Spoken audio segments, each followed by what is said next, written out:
Hi, I'm Beatrice. Last Tuesday, I stood outside Buckingham Palace as the Queen's Guard raised their ceremonial swords in my honor, the first street performer in history to receive such recognition. But 3 years ago, my parents called my career a pathetic embarrassment and threatened to disown me if I didn't stop this circus nonsense. That's when I realized this wasn't just about following my dreams. This was about proving that art has power, even when the world tells you it's worthless. Before we jump back in, tell us where you're tuning in from, and if this story touches you, make sure you're subscribed, because tomorrow I've saved something extra special for you. What happened between that devastating family dinner and standing before royalty will make you question everything you think you know about success and family loyalty. Before we dive in, let me ask you, what time are you watching this? And have you ever had someone you love crush your dreams? Drop a comment below. I want to know, when someone calls your passion embarrassing, do you fight back or give up? What I'm about to share might change how you answer that question forever. The phone call came at exactly 6:47 on a rainy Thursday evening in Manchester. I was in my tiny studio apartment above Mrs. Carmichael's bakery, practicing my latest routine, a delicate balance of aerial silk dancing combined with spoken word poetry. The scent of tomorrow's braid was already rising from downstairs, mixing with the smell of the lavender candles I'd lit to create the right atmosphere. "Beatrice Ashworth, you need to come home immediately." My mother's voice cut through the speaker like ice. Patricia Ashworth didn't ask, she commanded. "Your father and I have arranged a proper interview for you at Whitmore and Associates, Monday morning, 9 a.m. sharp." I paused mid-movement, my silk wrap still wound around my wrists. "Mom, I've told you 100 times, enough!" Her voice carried that tone I'd known since childhood, the one that brooked no argument. "This street performance nonsense has gone on long enough. 3 years, Beatrice. 3 years of embarrassing our family name while you prance around in shopping centers like some common vagrant." The words hit harder than any physical blow. Street performance? Common vagrant? I looked around my small but carefully curated space, the walls covered with photos from performances across England, newspaper clippings from local arts reviews, letters from children who'd been inspired by my shows. Was this really how she saw my life's work? "Mom, last month I performed for 2,000 people at the Riverside Festival. The mayor personally thanked me for Beatrice Eleanor Ashworth," the full name. I was in serious trouble now. "Your cousin Penelope just made partner at her law firm. Your school friend Jasmine is getting married to a doctor. And you're 31 years old, living above a bakery, entertaining children for pocket change." I sank onto my second-hand velvet armchair, the one I'd rescued from a charity shop and reupholstered myself. She wasn't wrong about the financial reality. Street performing, even successful street performing, wasn't exactly a stable income. But it was my calling. Every time I saw a child's face light up during my shows, every time an elderly person stopped to watch and forgot their troubles for 20 minutes, every time someone dropped a coin and whispered, "Thank you for the magic," that was worth more than any corporate salary. "The interview is with Whitmore and Associates," she continued, her voice softening slightly. "They're the most prestigious accounting firm in Birmingham. Your father pulled strings to get you this opportunity. They're willing to overlook your, unconventional years and start you in their graduate program." Accounting. The word sat in my stomach like a stone. "I'm not moving back to Birmingham, Mom." The silence stretched for what felt like an eternity. When she spoke again, her voice was colder than I had ever heard her. "Then don't bother coming home for Christmas, or Easter, or any other family gathering until you've come to your senses. We raised you better than this, Beatrice. We sacrificed so you could have opportunities, and this is how you repay us? By throwing your life away on childish fantasies?" The line went dead.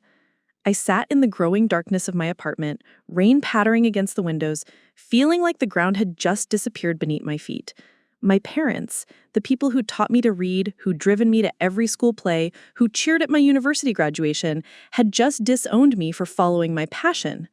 But it was what happened next that changed everything. My phone buzzed with a text message. "Unknown number. Saw your Riverside performance last month. Incredible work. Would love to discuss an opportunity. James Thornfield, Arts Council, England." I stared at the message, reading it 3 times before it sank in. The Arts Council, England, the organization that funded major cultural projects across the country. I'd heard of James Thornfield. He was legendary in the performance world, a man who discovered some of Britain's most celebrated artists. With trembling fingers, I typed back, "Thank you so much. I'd be honored to speak with you." His response came within minutes. "Excellent. Can you meet tomorrow? We're putting together something special, and you're exactly what we need." Fair warning, though, it's ambitious. Some might even call it impossible. I looked around my tiny apartment, at the photos of street corners where I'd performed, at the silk wraps that had become extensions of my soul, at the rejection letter from my own parents still glowing on my phone screen. "Impossible sounds perfect," I typed back. That night, I couldn't sleep. I kept thinking about the conversation with my mother, about the shame in her voice when she talked about my career. But I also thought about every single person who'd stopped to watch my performances, who'd been moved to tears or laughter or wonder by what I did. Street performing wasn't just entertainment. It was connection. It was bringing art to people who might never step foot in a theater or gallery. It was democratizing beauty, making it accessible to everyone regardless of their economic situation or social status. My parents saw embarrassment. I saw revolution. The next morning, as I prepared to meet James Thornfield, I made a decision. I wouldn't just prove them wrong about my career choice. I would prove that art, real, passionate, transformative art, could reach heights they'd never imagined. I had no idea that within 3 years, I'd be standing before Buckingham Palace as the Queen's Guard honored not just me, but everything I represented. I had no idea that my embarrassing street performances would lead to a moment that would make international headlines and force my parents to confront every assumption they'd made about success, dignity, and the power of following your truth. But first, I had to survive what James Thornfield was about to propose. And trust me, what he had in mind would test every limit I thought I had. Preparing and narrating this story took us a lot of time, so if you are enjoying it, subscribe to our channel. It means a lot to us. Now, back to the story. The next morning, I sat in Cafe Luna on Deansgate, nursing my third cup of coffee and watching the rain streak down the windows. James Thornfield had suggested this place. Somewhere public but quiet, he said. I'd arrived 30 minutes early, partly from nerves, partly because I wanted to observe him before he observed me. But to understand why this meeting felt like my last shot at proving my parents wrong, I need to take you back 3 years, back to when everything was falling apart. It began with the Ashworth family Christmas dinner of 2020. Picture this: the dining room of my childhood home in Edgbaston, Birmingham's most prestigious suburb. Crystal glasses catching the light from the Georgian windows, my mother's prize bone china laid out with military precision, and the smell of her famous roasted goose filling the air. The words hit like a slap, playing dress up, as if the hundreds of hours I'd spent perfecting my craft, the poetry I'd written, the connections I'd made with audiences across the country, all amounted to children's games. "I am having a career," I said, trying to keep my voice steady. "Last month, I performed for the opening of the new cultural center in Liverpool. The director said, 'You mean, you were hired entertainment?'" My father interrupted. "Like a clown at a children's party." That's when my cousin Penelope chimed in. Perfect Penelope, who'd never missed an opportunity to highlight my failures. "Beatrice, I'm not trying to be cruel, but when people ask what my cousin does for a living, I honestly don't know what to tell them." The table fell silent, except for the ticking of the grandfather clock in the corner. My Aunt Millicent, my mother's sister, shifted uncomfortably. My Uncle Robert suddenly became very interested in his Brussels sprouts. "You tell them I'm an artist," I said, quietly. My father laughed, actually laughed. "An artist? Beatrice, artists show in galleries. They have exhibitions. They sell their work for substantial sums. What you do it's busking with fancy scarves." That night, lying in my childhood bedroom, surrounded by my academic awards and university photos, I made a decision. I would prove them wrong. Not by abandoning my art, but by taking it further than they could imagine. The problem was, I had no idea how. For 3 years, I'd been performing regularly, building a following, even earning enough to support myself modestly. But deep down, I knew my parents weren't entirely wrong about the limitations. Street performance, no matter how artistic or meaningful, was often dismissed by the cultural establishment. We were seen as the bottom rung of the arts ladder. I tried to break through.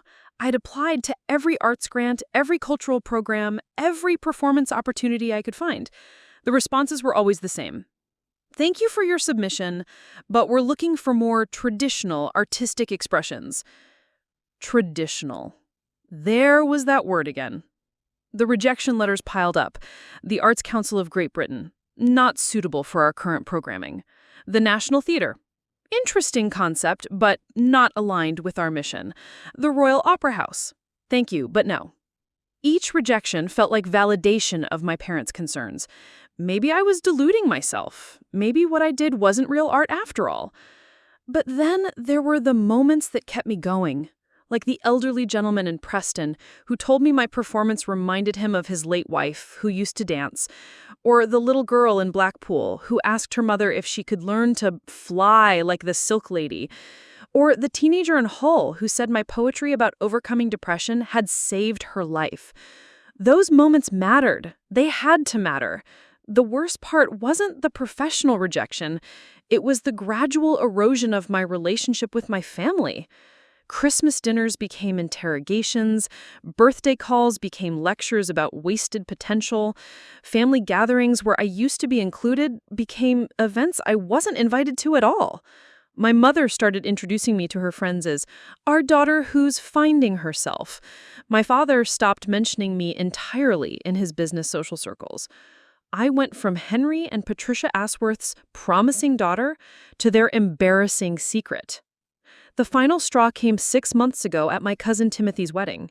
I'd been performing a commissioned piece for a corporate event that weekend and arrived still wearing my performance makeup. Subtle, but definitely artistic.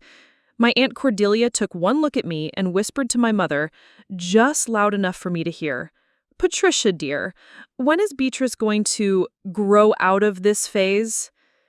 Phase. As if my life's work, my passion, my calling was something I'd eventually recover from like a childhood illness. That night, my father pulled me aside in the hotel bar. "Beatrice," he said, his voice gentler than usual, "your mother and I love you, but we're worried. You're 31. Your friends are buying houses, starting families, building careers with pension plans. What happens when you're too old to do what you do?" I wanted to argue, to defend myself, to explain that art isn't about age or pension plans. But looking at his genuinely concerned face, I realized something devastating. They truly believed they were helping me. They truly believed that my dreams were a mistake I needed to be saved from. So when James Thornfield's text arrived the night after my mother's ultimatum, it felt like more than an opportunity. It felt like a lifeline. Now, sitting in Café Luna, watching the bustling streets of Manchester through rain-soaked windows, I knew this meeting would determine everything. Either James Thornfield would offer me the chance to prove my parents wrong, or I'd have to accept that maybe they were right all along. The cafe door chimed, and a tall man with silver hair and kind eyes scanned the room. When his gaze landed on me, he smiled. "Beatrice Ashworth, I presume." I stood, extending my hand. "Mr. Thornfield, thank you for meeting me." "The pleasure is entirely mine," he said, settling into the chair across from me. "I've been following your work for months. What you do, it's revolutionary." Revolutionary, not embarrassing, not a phase. Revolutionary. "Now," he continued, leaning forward with an intensity that made my pulse quicken, "let me tell you about an opportunity that's going to change everything. But I must warn you, what I'm about to propose will challenge every assumption you have about what's possible for a street performer." I gripped my coffee cup tighter, my heart hammering in my chest. "I'm listening." And that's when James Thornfield told me about the most impossible, audacious, career-defining opportunity of my life. James Thornfield reached into his leather briefcase and withdrew a thick folder marked Confidential, Project Crown Jewel. The official seal of Arts Council England gleamed in the cafe's warm lighting. "Beatrice," he said, his voice dropping to barely above a whisper, "what I'm about to share with you cannot leave this table. Not yet. We're in the early stages of something that has never been attempted in the history of British cultural programming." I leaned forward, my coffee growing cold as anticipation coursed through my veins. The royal family has commissioned Arts Council England to create a new cultural initiative, something that will bridge the gap between traditional royal patronage and contemporary artistic expression. He paused, studying my face. They want to showcase British artists who represent the future of our cultural landscape, artists who bring their work directly to the people. My heart began to race. Street performers? More than that. His eyes lit up with excitement. The initiative is called Crown and Common, a year-long program that will culminate in the first ever royal recognition ceremony for contemporary public artists. The Queen herself will preside over the ceremony at Buckingham Palace. I sat in stunned silence. The Queen, Buckingham Palace. Everything my parents represented, tradition, establishment, royal approval, suddenly intersecting with everything they despised about my career. "There's more," James continued, opening the folder to reveal official documents stamped with the royal seal. "The program isn't just about recognition. It's about transformation. We're selecting 12 artists from across the UK to participate in a comprehensive development program. You'll work with master mentors, receive substantial funding for your artistic development, and perform in venues that have never before hosted street artists." He slid a photograph across the table.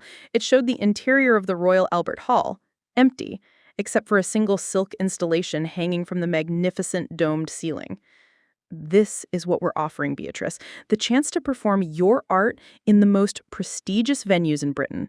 But more importantly, the chance to prove that street performance isn't the bottom rung of the artistic ladder. It's the foundation that connects all art to its most essential purpose, touching human hearts." I picked up the photograph with trembling hands. The Royal Albert Hall, where legends had performed, where history had been made.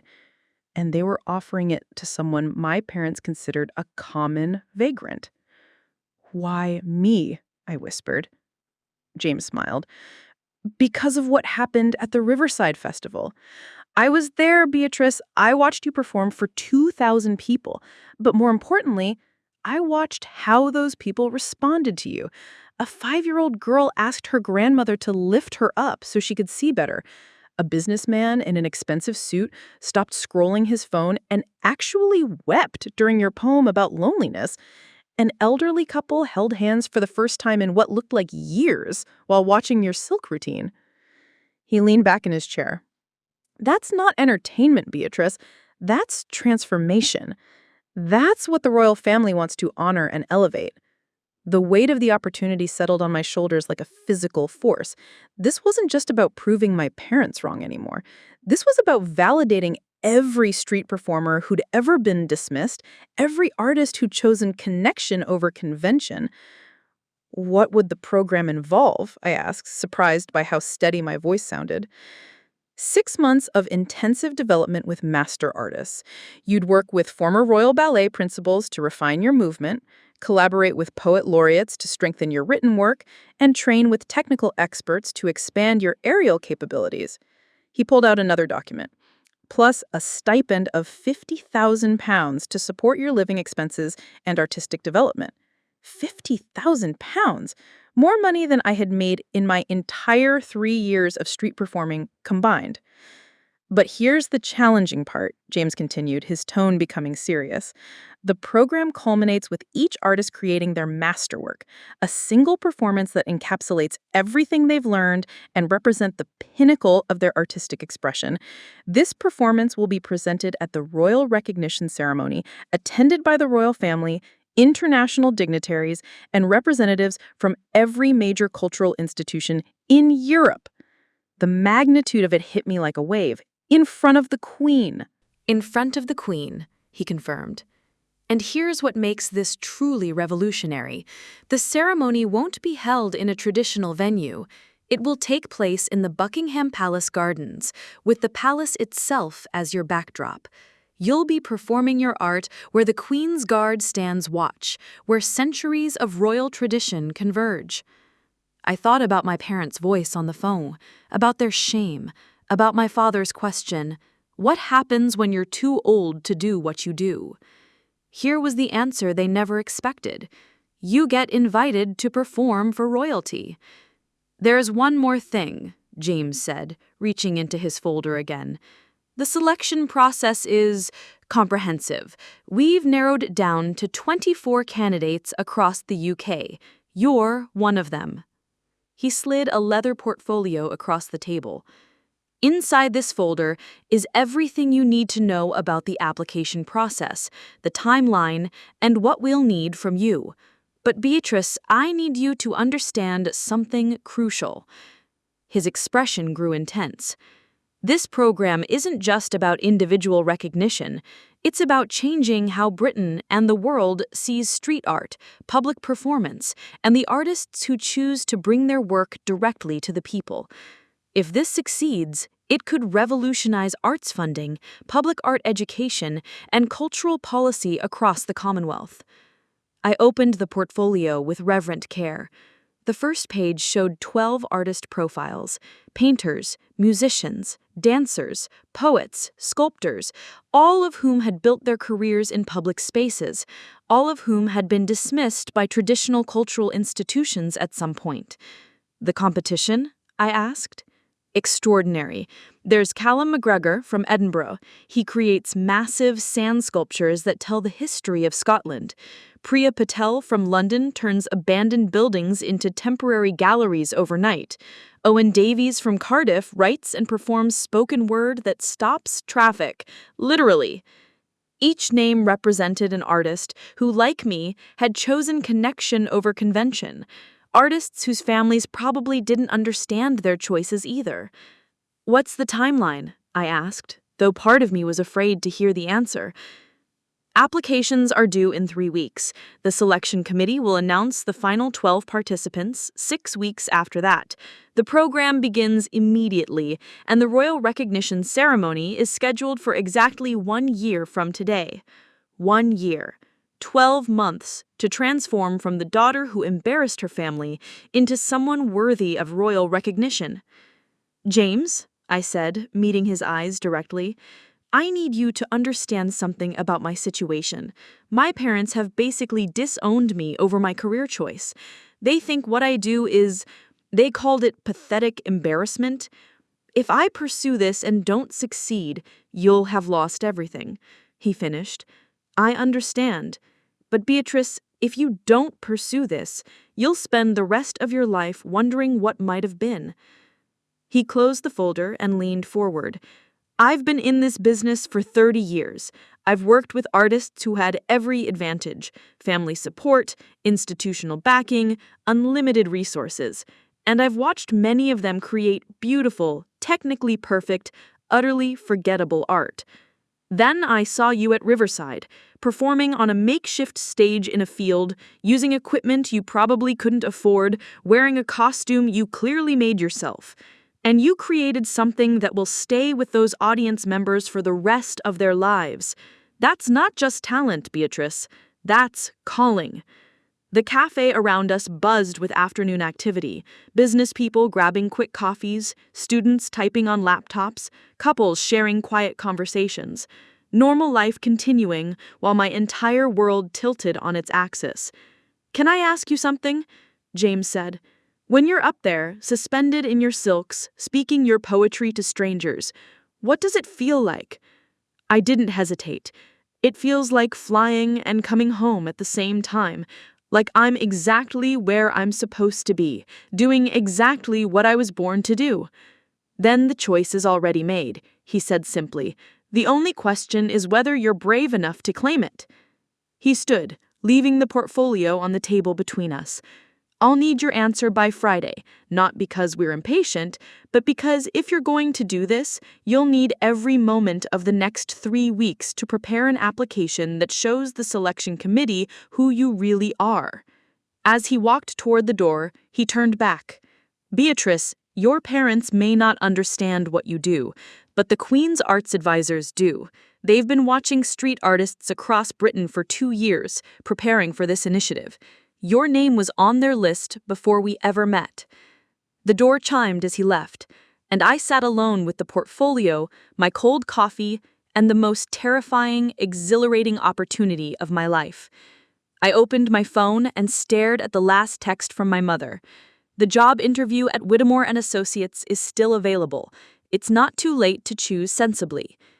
Then I looked at the portfolio, at the royal seal, at the photograph of the Royal Albert Hall with its empty silk installation waiting for an artist brave enough to claim it. For the first time in 3 years, I knew exactly what sensible looked like, and it looked nothing like safety. I spent 3 sleepless nights staring at that portfolio before I found the courage to call James Thornfield back. But what I discovered when I started researching the other candidates made me realize this wasn't just about artistic recognition. This was about a cultural revolution that had been brewing for years, and the establishment was finally ready to acknowledge it. "James, it's Beatrice. I'm in."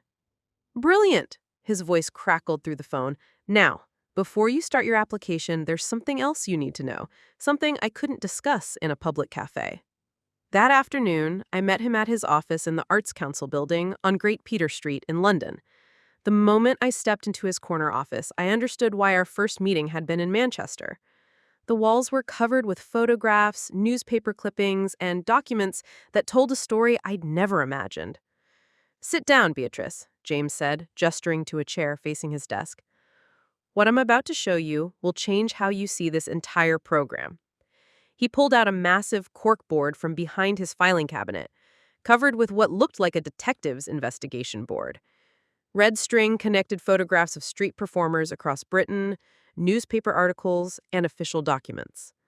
For the past 5 years, street art and public performance have been exploding across the UK. Not just growing, exploding. But here's what the cultural establishment doesn't want to admit. You're outperforming traditional venues in audience engagement, emotional impact, and social reach. He pointed to a graph showing attendance figures. Last year, street performances in London alone attracted over 3 million audience members. The Royal Opera House had 350,000. The National Theatre had 600,000. You, collectively, are reaching more British citizens than every established cultural institution combined. My mind reeled. 3 million people? 3 million, he confirmed. And that's just London. Nationally, we estimate that street artists perform for over 15 million people annually.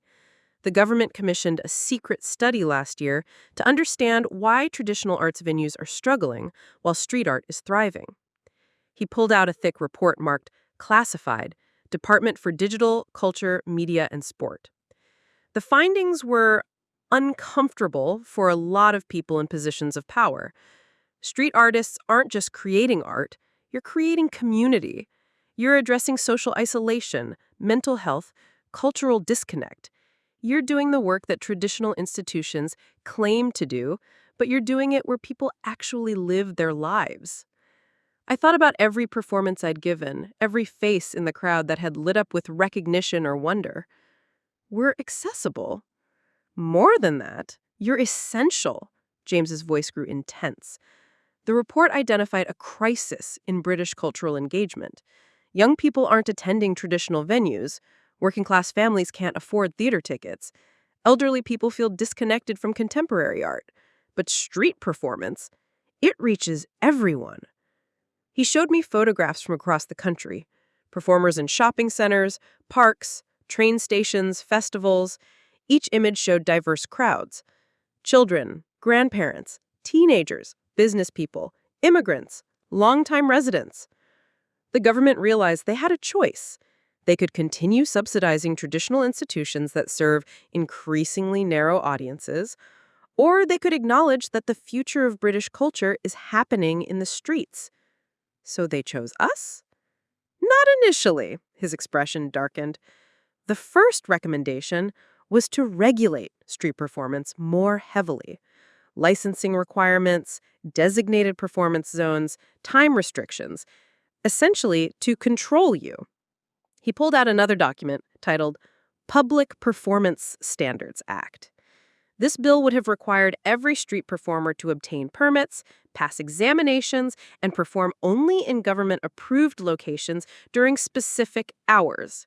It would have killed spontaneous art, community connection, and most importantly, it would have priced out artists like you who can't afford licensing fees. The words on the page made my stomach turn. Performance permits, approved repertoires, standardized costumes.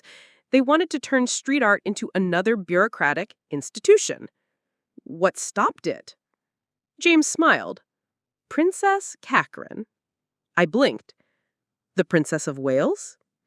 She was visiting a children's hospital in Birmingham last year when she encountered a street performer in the courtyard, a woman doing puppet shows for young patients and their families. The princess watched for 20 minutes, completely captivated. Afterward, she asked her cultural advisors why the royal family wasn't supporting artists who brought joy directly to people who needed it most. He showed me a photograph from that day. Princess Catherine laughing as she watched a colorful puppet show surrounded by children in wheelchairs and hospital gowns. That conversation reached the Queen, who asked a simple question. Why are we funding art that sits in buildings waiting for people to visit instead of supporting art that goes to where people are? The scope of what I was stepping into began to crystallize. This wasn't just a program. It was a fundamental shift in how the British establishment viewed culture and community. The Crown and Common Initiative was born from that question, James explained. But Beatrice, you need to understand the opposition you're facing. The traditional arts establishment is furious. Major theater directors, gallery owners, opera companies, they see this program as a threat to their funding and relevance. He pulled out a folder of newspaper clippings. Headlines jumped out at me. Royal family abandons high culture for street entertainment, from the Telegraph. Queen's misguided populism threatens artistic standards, from the Times. Street performers don't deserve royal recognition, from the Guardian. They're fighting back hard, James said.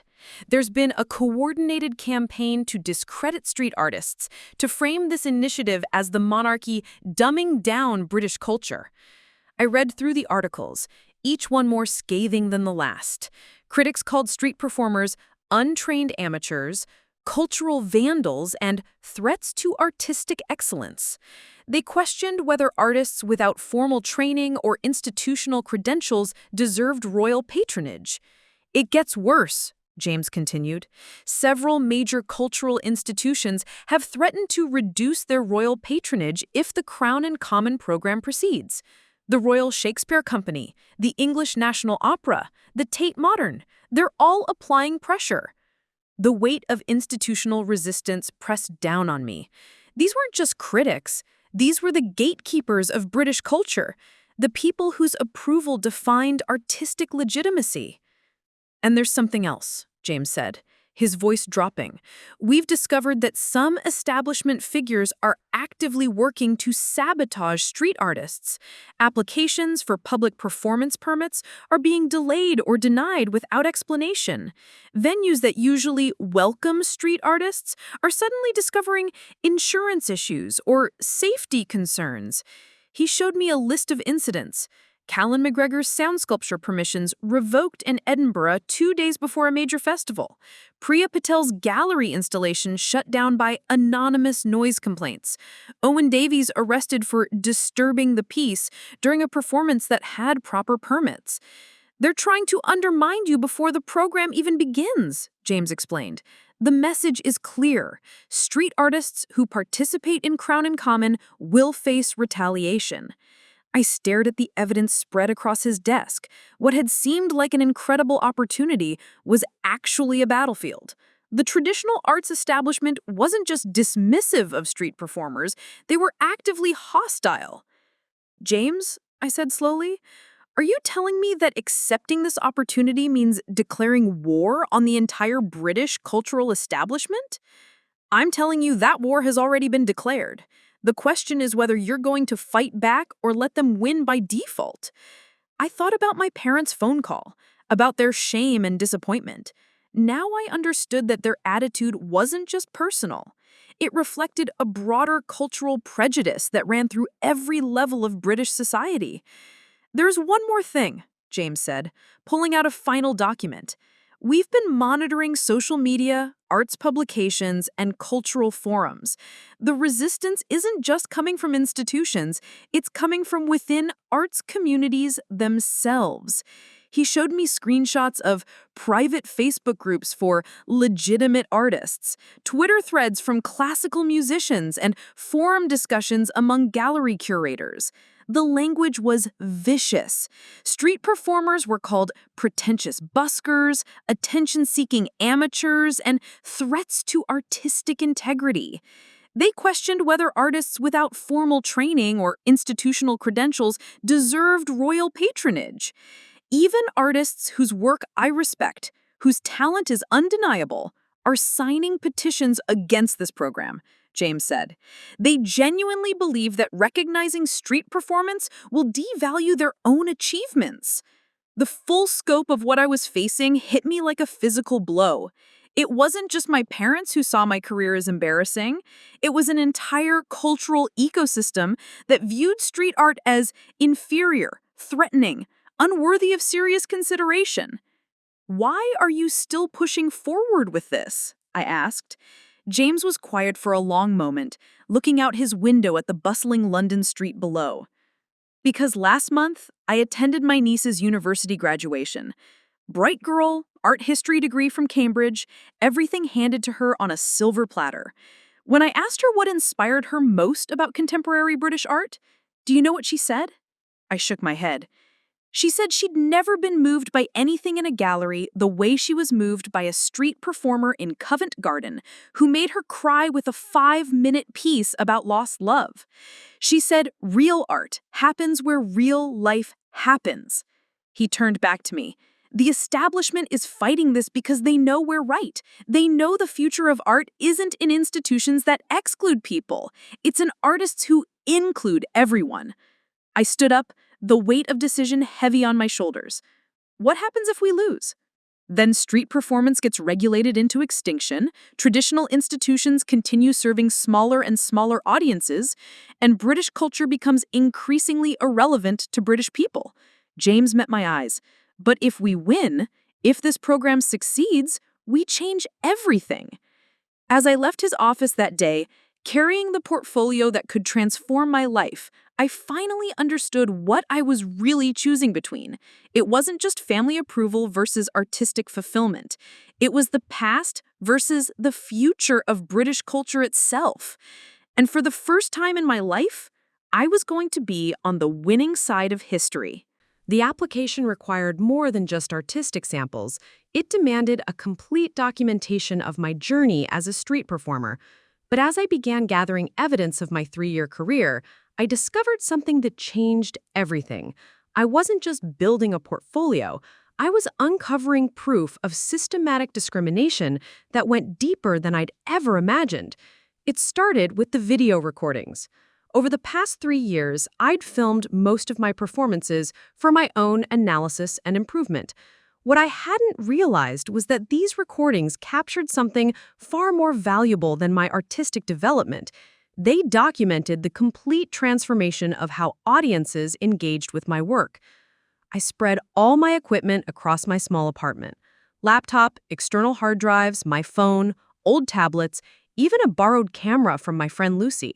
The floor disappeared under piles of memory cards, USB drives, and notebooks where I'd scribbled performance notes after every show. The first video I pulled up was from August 2020, my very first official street performance in Manchester's Albert Square. I'd been terrified. Setting up my silk installation was shaking hands while a handful of curious passerbys gathered. The performance lasted 12 minutes. 17 people watched. 3 dropped coins into my hat.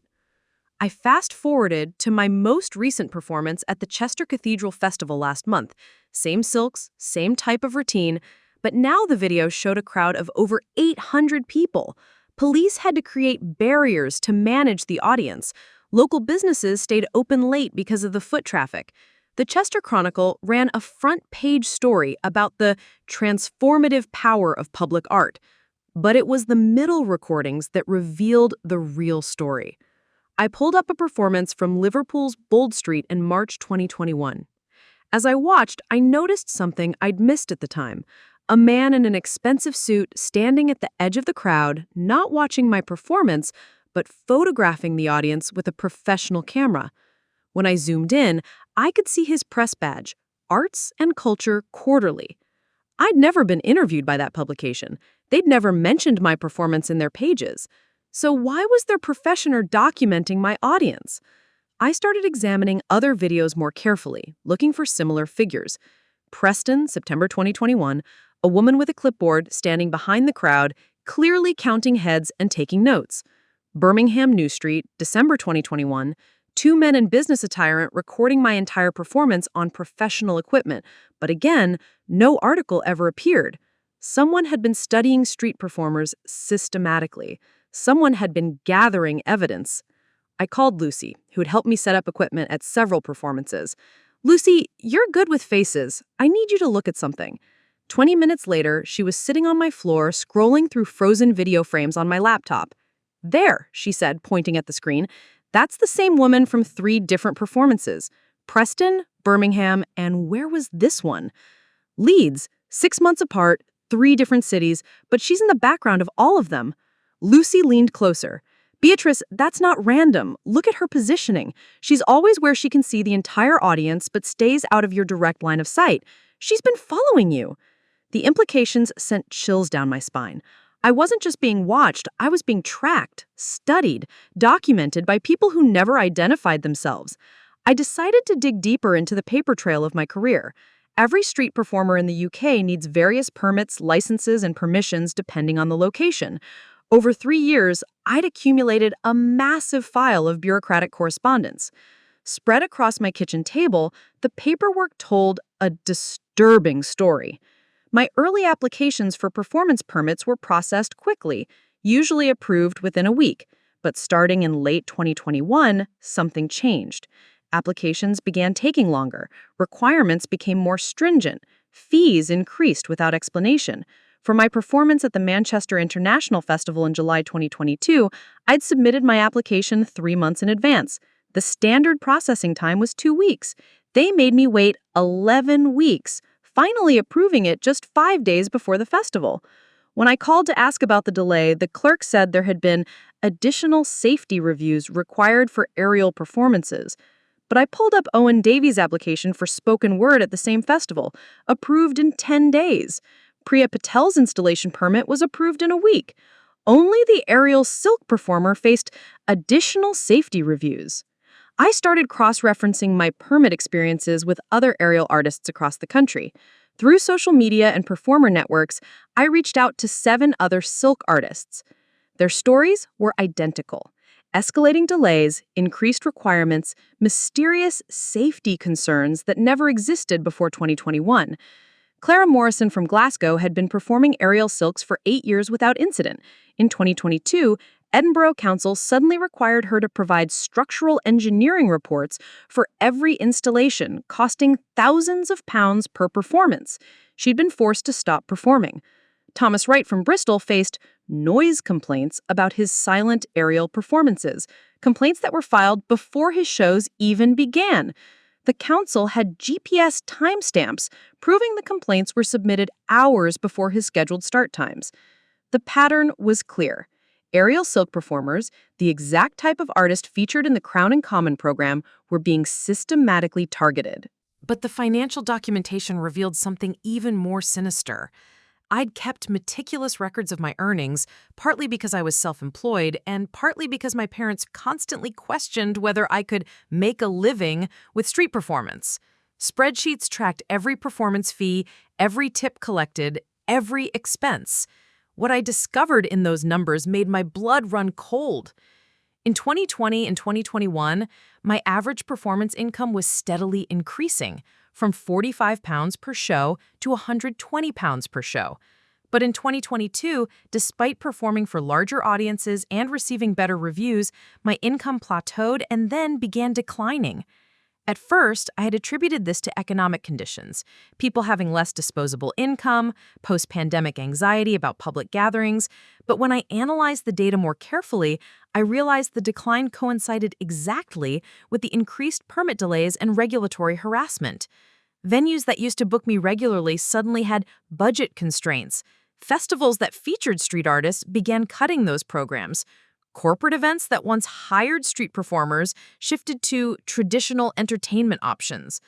I called the event coordinator for Chester Cathedral Festival, where I'd performed successfully for 2 years running. Margaret, I wanted to follow up about next year's festival. My performance last month seemed to go really well. Oh, Beatrice, her voice was strained. I'm so sorry, but we won't be featuring street performances next year. The Cathedral Board has decided to focus on more traditional cultural programming. Traditional? But the audience response was incredible. Your own newsletter said, I know, love. I wish I could explain, but the decision came from above my level. Something about maintaining the cathedral's dignity and historical significance. I'd heard variations of this conversation 6 times in the past month. Dignity, historical significance, traditional programming. The same language from the newspaper articles James had shown me, now filtering down to local venues.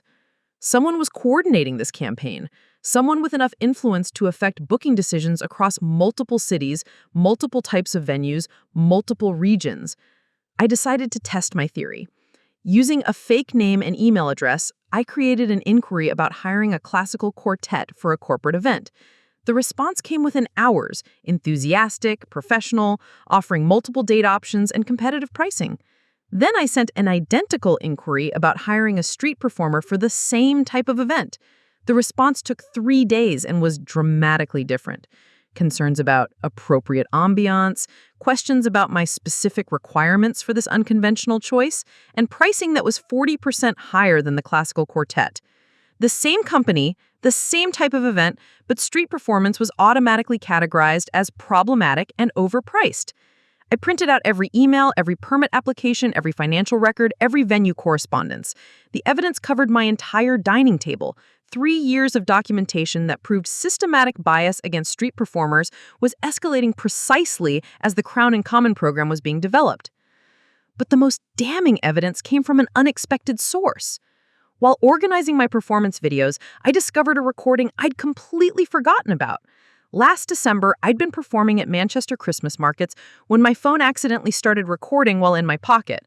The 40-minute audio file captured not just my performance, but conversations happening nearby.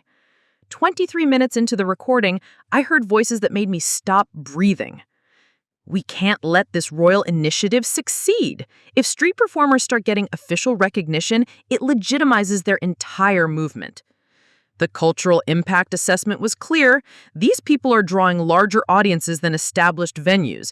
If the government starts funding them directly, we've already implemented phase 1, increased regulations, permit delays, venue pressure. But it's not enough.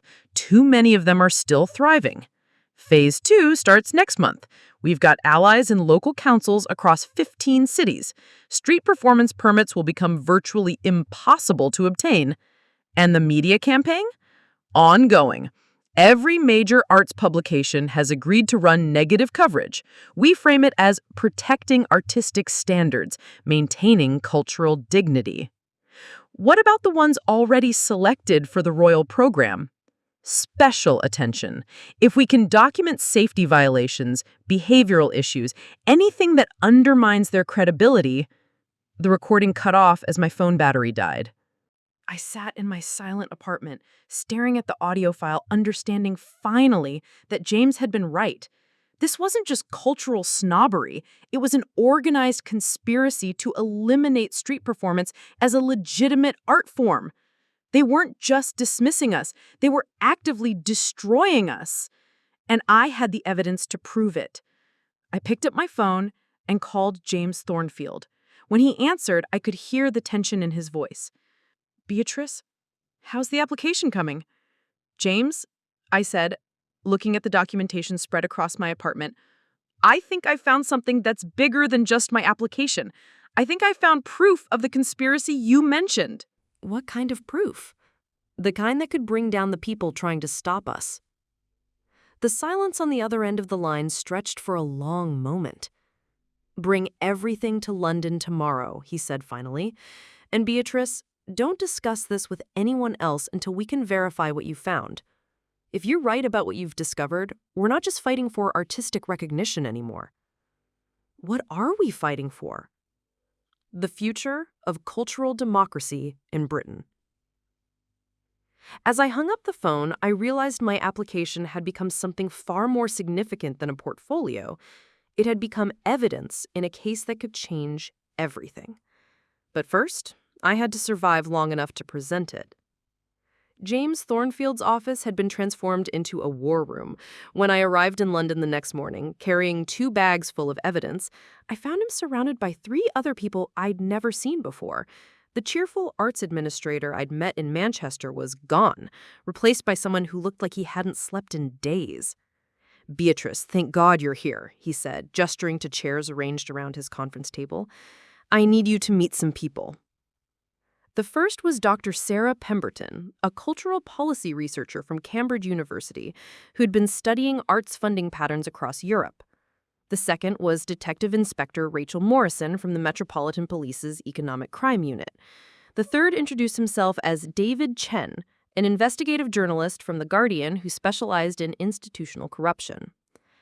"Before you share what you found," James said, "you need to see what we've uncovered in the past 24 hours. The walls of his office were now covered with charts, graphs, and photographs that made my evidence look amateur by comparison.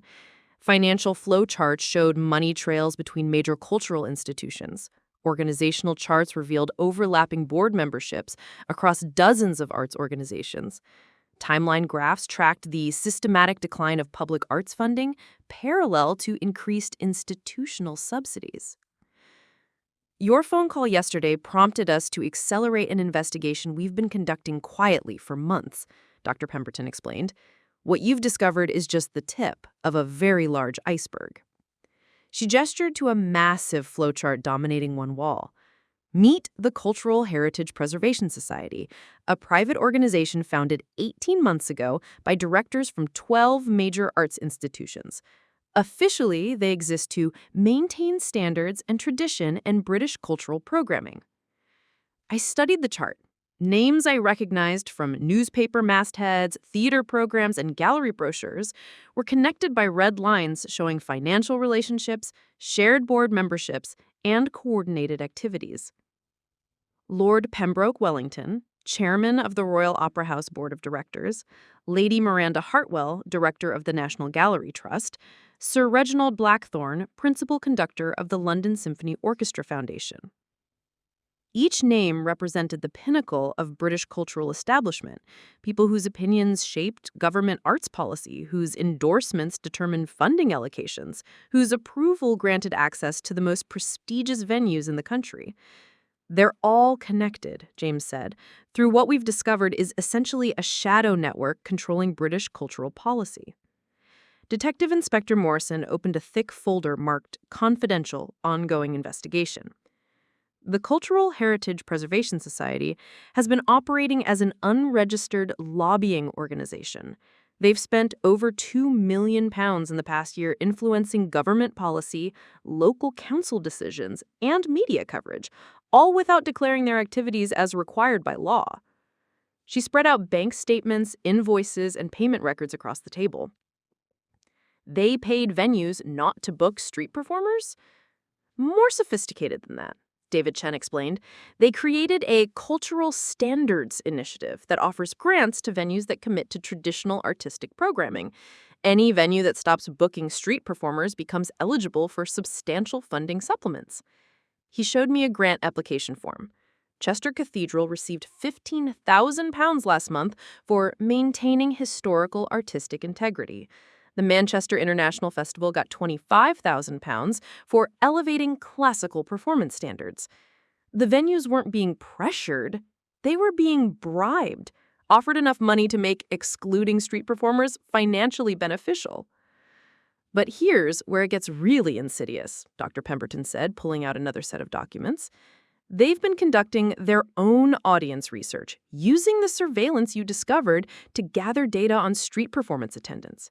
She showed me professional reports with titles like Public Space Entertainment, Audience Demographics and Cultural Impact, and Street Performance, Quantifying the Threat to Traditional Arts Engagement. The reports contained detailed analyses of my performances and those of other street artists. Charts showed that street art audiences were more diverse, more engaged, and more likely to attend additional cultural events afterward. Demographic breakdowns revealed that street performances reached working-class families, ethnic minorities, and young people who never attended traditional venues. According to their own research, David Chen said, street performance is more effective at cultural education, community building, and social cohesion than anything happening in established institutions. So they decided to destroy us before we could prove it publicly, I said. Exactly, but there's more. James pulled out a document I hadn't seen before, official letterhead from Buckingham Palace. 3 weeks ago, someone leaked details about the Crown in Common program to the Cultural Heritage Preservation Society. They know exactly which artists are being considered, what the selection criteria are, and what the program timeline looks like. My stomach dropped. They know about my application? They know about everyone's application. More importantly, they know the program represents an existential threat to their control over British cultural policy. Detective Inspector Morrison leaned forward. If the royal family officially endorses street performance as legitimate art, it undermines everything these institutions have built their authority on. Suddenly, their claims about artistic standards and cultural hierarchy look like elitist gatekeeping. She showed me intercepted communications between society members. Email threads discussed neutralizing the royal initiative, discrediting selected artists, and protecting British cultural integrity. They've organized a 3-phase campaign, she explained. Phase 1 was the regulatory harassment you documented, making street performance increasingly difficult and expensive. Phase 2, which launches next week, involves character assassination of individual artists selected for the royal program. Character assassination? David Chen opened his laptop and pulled up a series of draft articles. They've hired private investigators to research the backgrounds of all potential Crown in Common participants.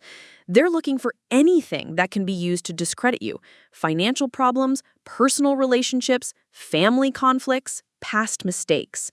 The headlines made my blood freeze. Royal Arts Program selects artists with troubled backgrounds. Street performers, unsuitable for royal patronage. Queen's cultural advisors ignore red flags about controversial artists. They know about your family situation, David continued quietly. The conflict with your parents, your father's business connections, your mother's social circle.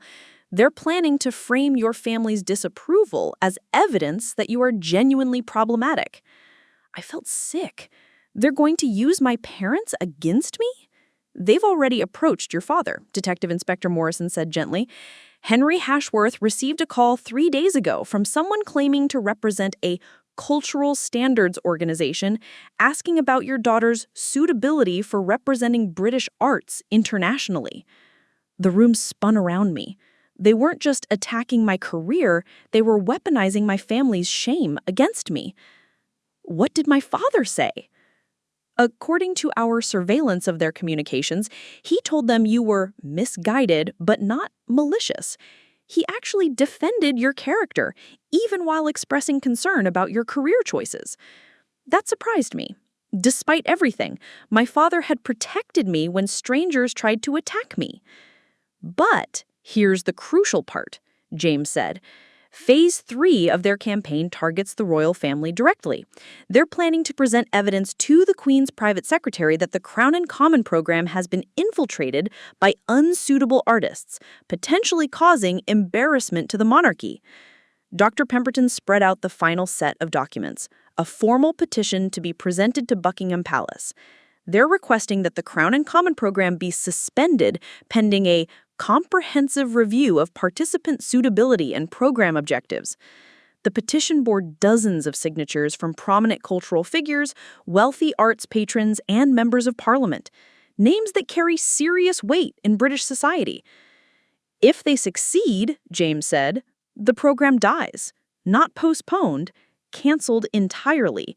The royal family won't risk controversy over an arts initiative. I stared at the evidence covering the conference table, proof of a conspiracy involving millions of pounds, dozens of institutions, and some of the most powerful people in British culture, all dedicated to preventing people like me from receiving recognition for our art. But we have all this evidence, I said. Surely we can expose them. Detective Inspector Morrison shook her head. The problem is timing. Our criminal investigation will take months. The media expose will require weeks of additional research and legal review. But they're presenting their petition to the palace next Friday. 6 days, David Chen said. We have 6 days to stop them. How? James smiled for the first time since I'd arrived. By beating them at their own game. They're using institutional authority and private influence to attack street performers. So we're going to use public demonstration and popular support to defend them. He pulled out a calendar marked with events across London. This weekend is the largest gathering of street performers in British history, the Underground Arts Festival in South Bank. Over 300 artists, expected audience of 50,000 people. We're going to turn it into a rally, Dr. Pemberton explained, a public demonstration of exactly what the Cultural Heritage Preservation Society wants to destroy. And, James added, we're going to invite the media, the public, and every cultural politician in London to see what real artistic democracy looks like. I looked around the room at these people who'd become my allies in a war I'd never chosen to fight. What do you need me to do? Perform, James simply said. Give the performance of your life. Show them what they're trying to kill. Detective Inspector Morrison added, and be prepared for them to fight back. Once they realize we're exposing them, they'll escalate. This weekend won't just be about your art, it'll be about the future of cultural freedom in Britain. As I gathered up my evidence to leave, David Chen handed me a card with his direct number. Beatrice, once this story breaks, your life will change completely. Are you ready for that? I thought about my parents' shame, about 3 years of fighting for recognition, about every street performer facing the same systematic discrimination I'd uncovered. I've been ready for 3 years, I said.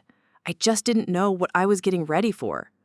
Walking out of that office, I realized I was no longer just applying for a program. I was about to become the public face of a cultural revolution. And in 6 days, everything would change forever. The call came at 3:17 a.m. on Thursday morning, 2 days before the Underground Arts Festival. I'd been lying awake anyway, running through my performance routine and trying to calm my nerves about the weekend's rally. When my phone buzzed with an unknown number, my first instinct was to ignore it. Thank God I didn't.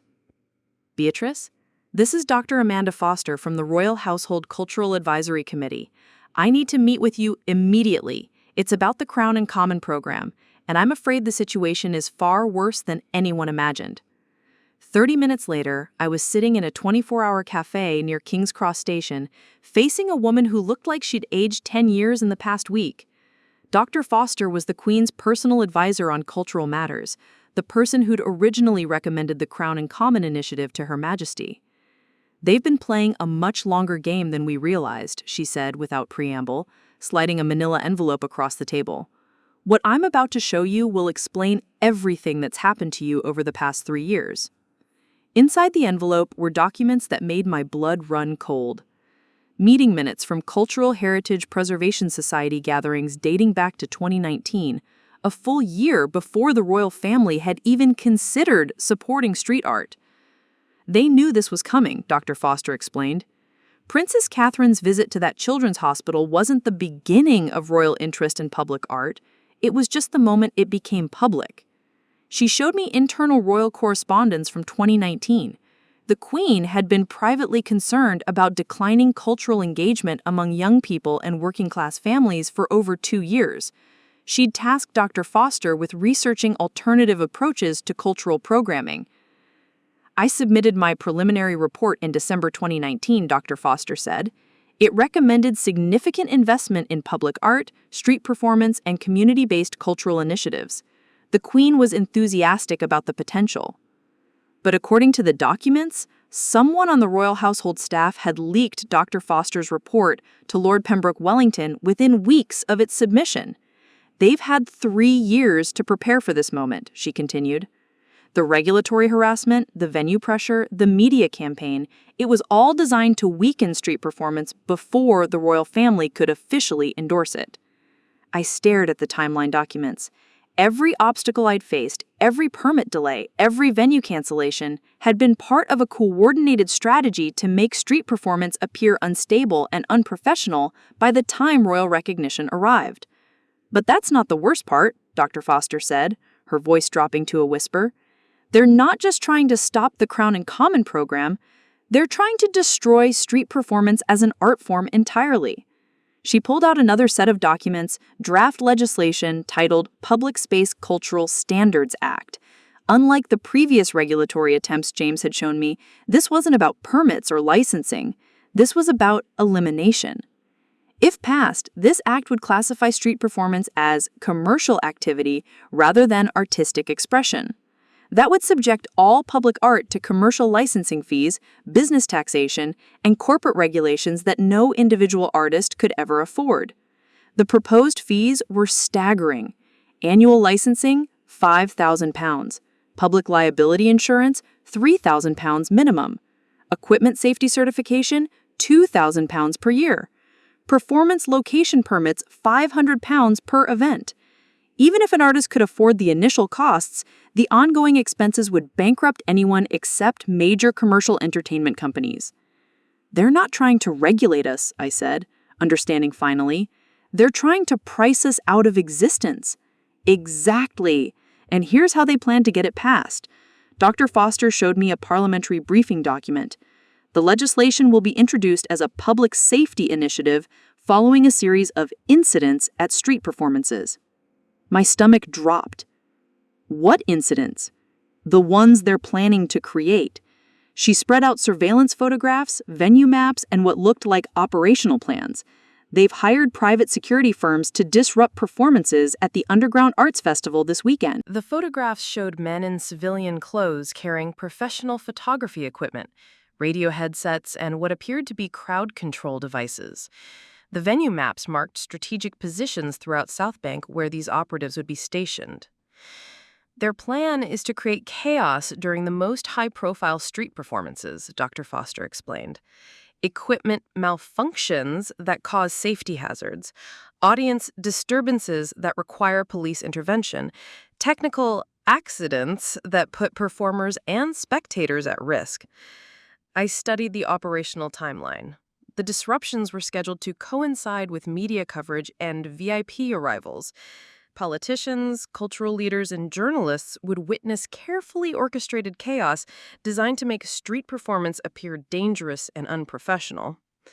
Then, next week, they introduced the Public Space Cultural Standards Act as an emergency response to weekend's safety crisis. Dr. Foster continued. They'll have video evidence of dangerous performances, police reports of public disturbances, and witness statements from cultural authorities about the need for better regulation. The sophistication was breathtaking. They weren't just attacking individual artists, they were engineering the legislative elimination of an entire art form. Dr. Foster, I said slowly, why are you telling me this? You're part of the royal household. Shouldn't you be working through official channels? Her expression darkened. Because the official channels have been compromised. Someone on the Royal Household Cultural Advisory staff has been feeding information to the Cultural Heritage Preservation Society for months. She showed me email communications between royal staff members and Lord Pembroke Wellington.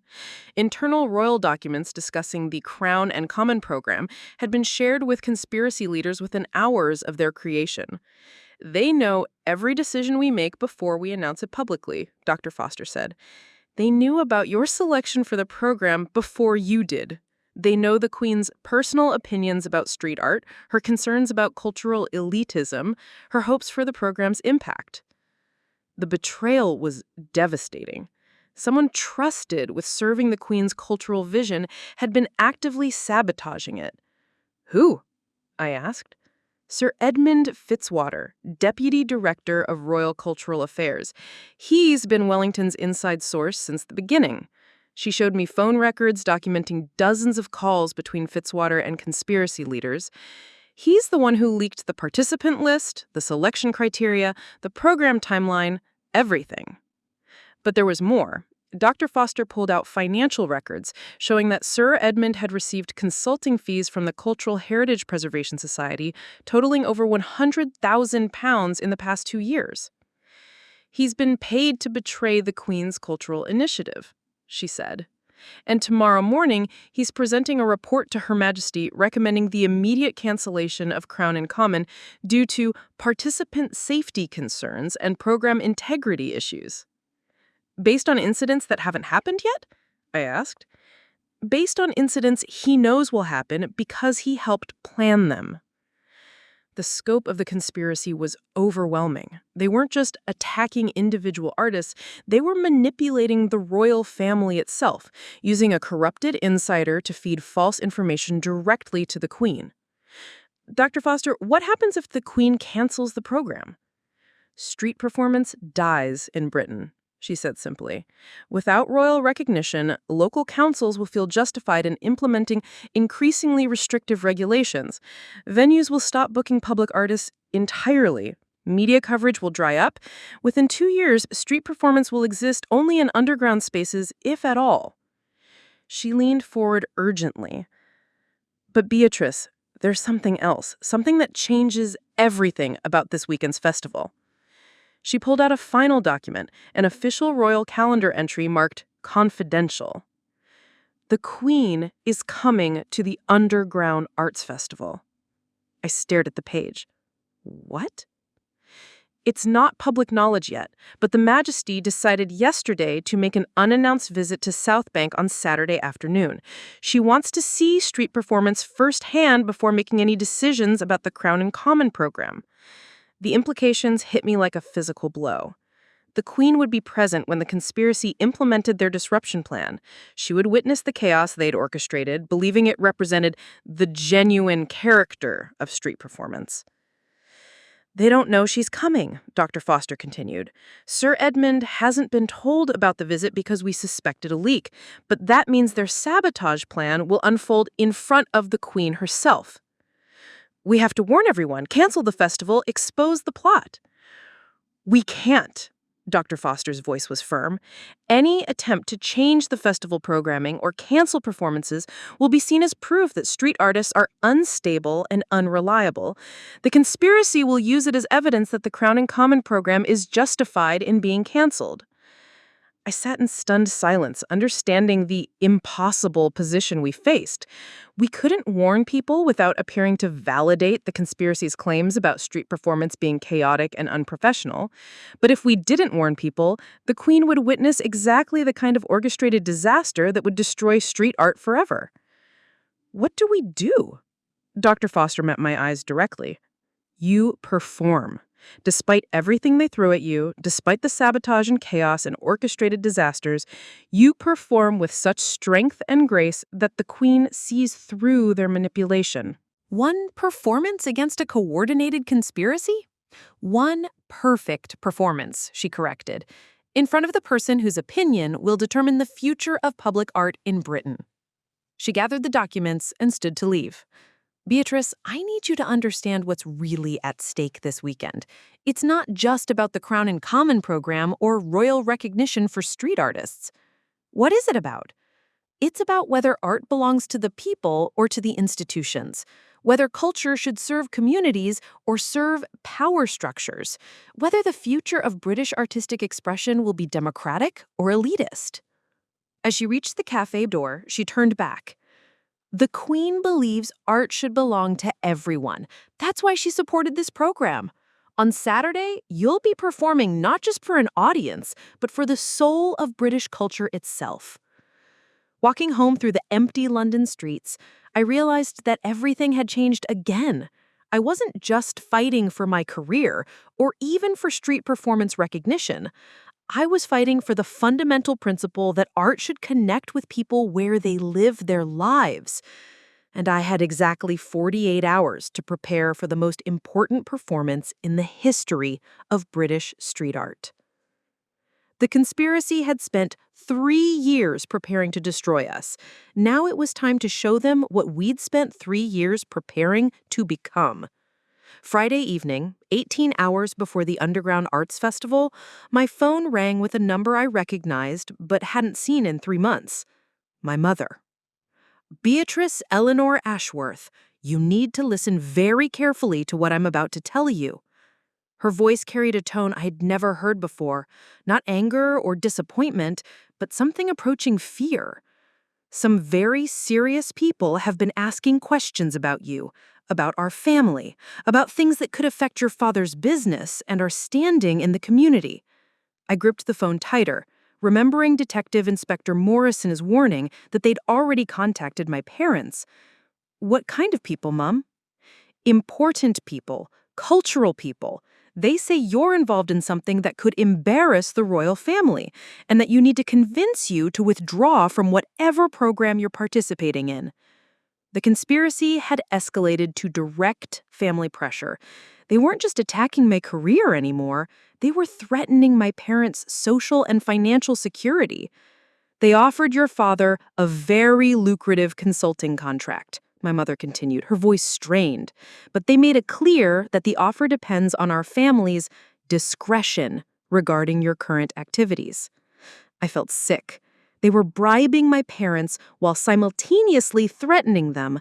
The consulting contract was both carrot and stick. Accept it and convince me to withdraw, or lose it and face social consequences for my participation. Mom, these people are lying to you. They're trying to manipulate our family to stop me from— Stop. Her voice cut through my explanation. Beatrice, I need you to come home tonight. There's someone here who wants to speak with you directly. My blood turned to ice. Who? Lord Wellington from the Royal Opera House. He's in our sitting room right now, and he says he has something very important to discuss with you about your future. Lord Pembroke Wellington, the mastermind of the entire conspiracy, sitting in my childhood home, using my parents as leverage against me. Mom, don't trust him. He's not there to help me. Beatrice, enough!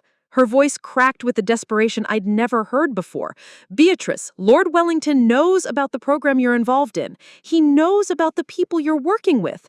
He says they've been using you, that you're being manipulated by individuals with political agendas. The sophisticated manipulation made my stomach turn.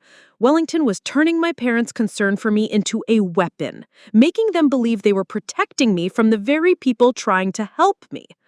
He's shown us evidence, my mother continued, documents about the people you've been meeting with, their backgrounds, their political connections.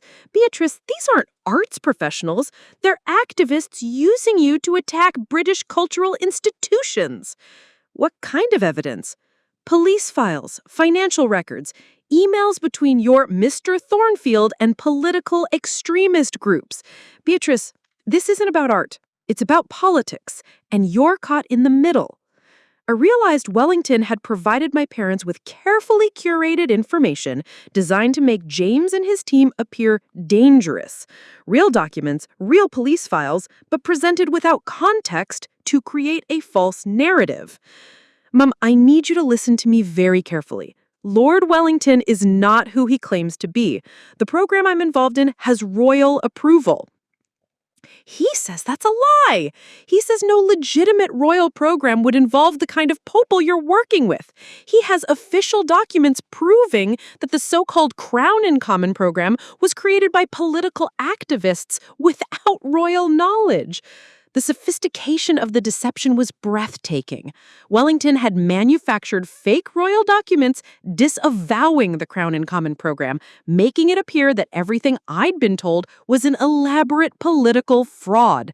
Beatrice, my mother's voice broke.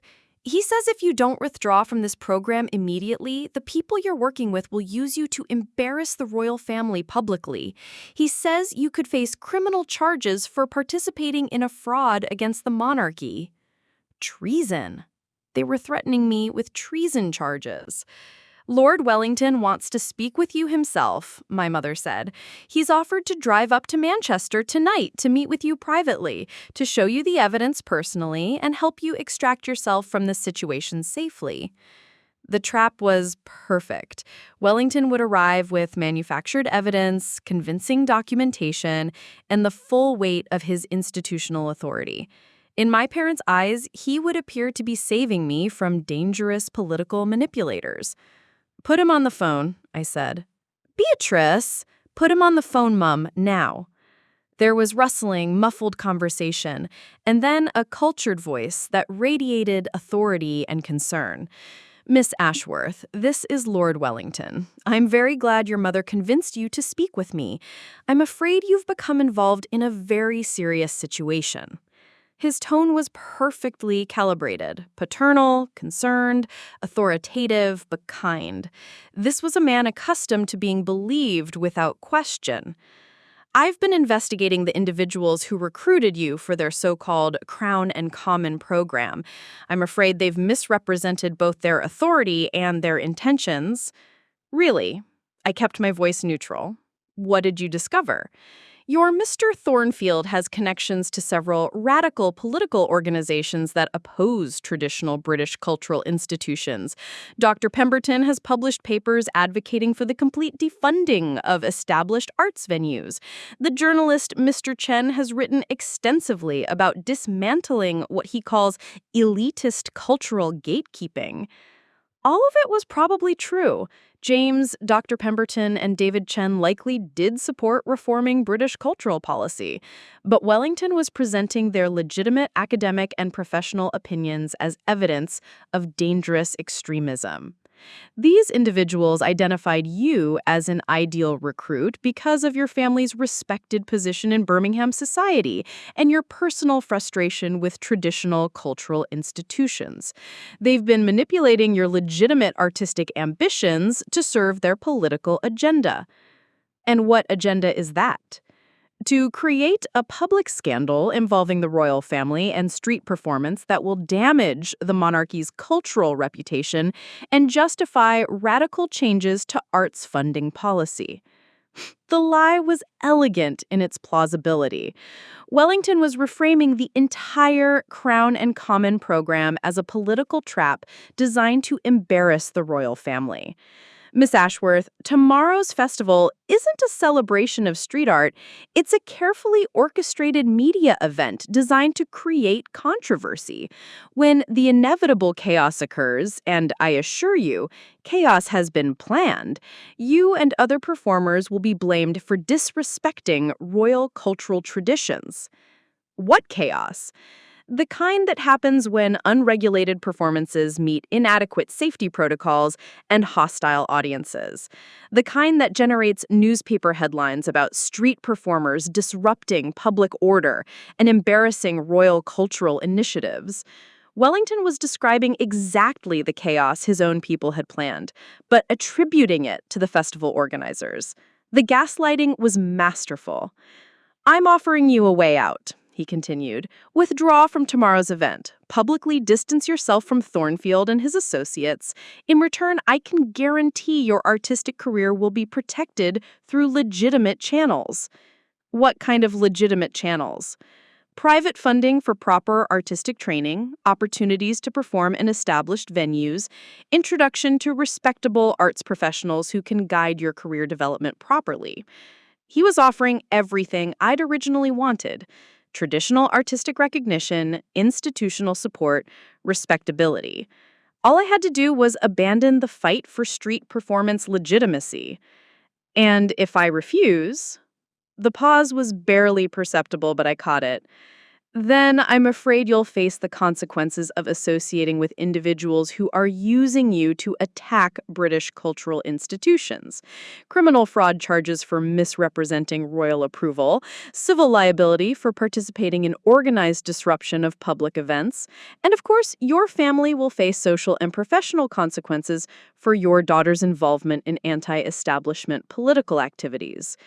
There it was, the direct threat I'd been waiting for. "Lord Wellington," I said, my voice steady but spite my racing heart, "I have a question for you." "Of course." "If the Crown and Common program is fake, if James Thornfield is a political extremist, if tomorrow's festival is designed to embarrass the royal family, why are you working so hard to stop it?" Another pause, longer this time. "I'm afraid I don't understand your question." "If we're just delusional artists being manipulated by political activists, we'll fail on our own. Street performance will look ridiculous, the festival will be a disaster, and the royal family will distance themselves from the whole thing naturally. You wouldn't need to orchestrate a campaign against us."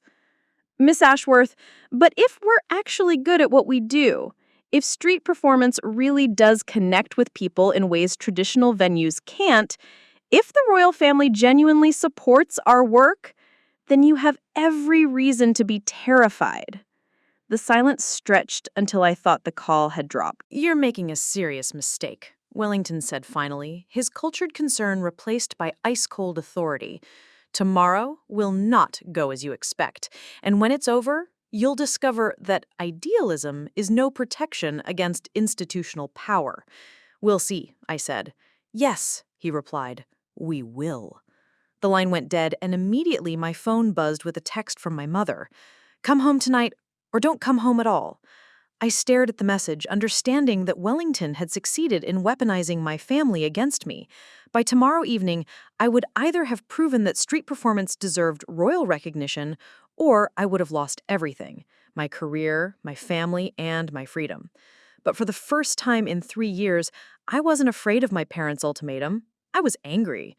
They wanted a war between tradition and innovation, between institutions and individuals, between control and creativity. Tomorrow, in front of the Queen of England, they were going to get one. And I was done fighting defensively. Saturday morning, 6 hours before the Underground Arts Festival, I arrived at South Bank to find it transformed into something resembling a military operation. But instead of preparing for artistic celebration, both sides were preparing for war. James Thornfield met me at the entrance to the festival grounds, flanked by people I'd never seen before. The cheerful arts administrator was gone entirely, replaced by someone who looked like a general preparing for battle. "Beatrice, thank God, we need to brief you immediately." He gestured to a converted shipping container that served as the festival's coordination center. "Wellington accelerated his timeline after your phone conversation last night." Inside the container, I found myself face to face with the most unlikely alliance I could have imagined. Dr. Amanda Foster sat beside Detective Inspector Morrison, who was conferring with David Chen and Dr. Pemberton. But they'd been joined by 3 people whose presence changed everything. "Beatrice," James said, "I'd like you to meet some new allies." The first was Professor Nathaniel Blackwood, former director of the Royal Academy of Arts, who'd resigned in protest over what he called institutional corruption in British cultural policy. The second was Lady Catherine Morehouse, a member of Parliament who chaired the Cultural Affairs Select Committee. The third introduction made my legs go weak. "Ms. Ashworth," said a woman in an elegant navy suit, "I'm Caroline Pemberton, private secretary to Her Majesty the Queen." I stared at her, understanding that this wasn't just about the Crown and Common program anymore. The Queen's own representative was personally involved in exposing the conspiracy. "Your Majesty is aware of the situation?" I managed. Your Majesty has been briefed on the activities of the Cultural Heritage Preservation Society, Caroline Pemberton replied carefully. She is displeased to discover that certain individuals have been acting against royal cultural initiatives while claiming to protect royal interests. Professor Blackwood leaned forward.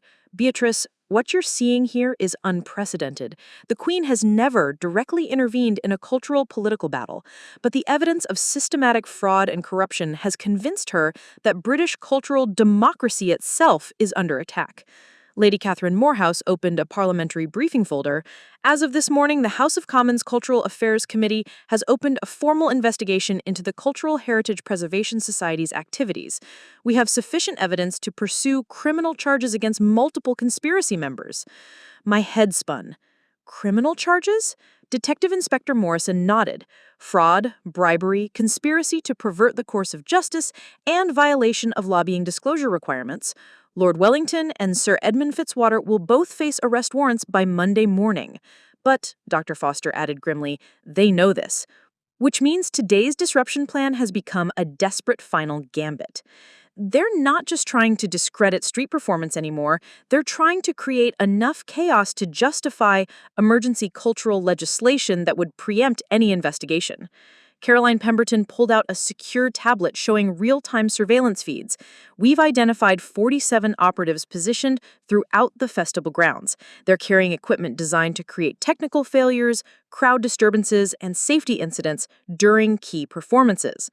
The screens showed men in festival volunteer clothing who were actually hired security contractors, women with clipboards who were positioned near electrical systems and rigging points, audience members with professional recording equipment aimed not at performances, but at specific crowd areas where they intended to create disturbances.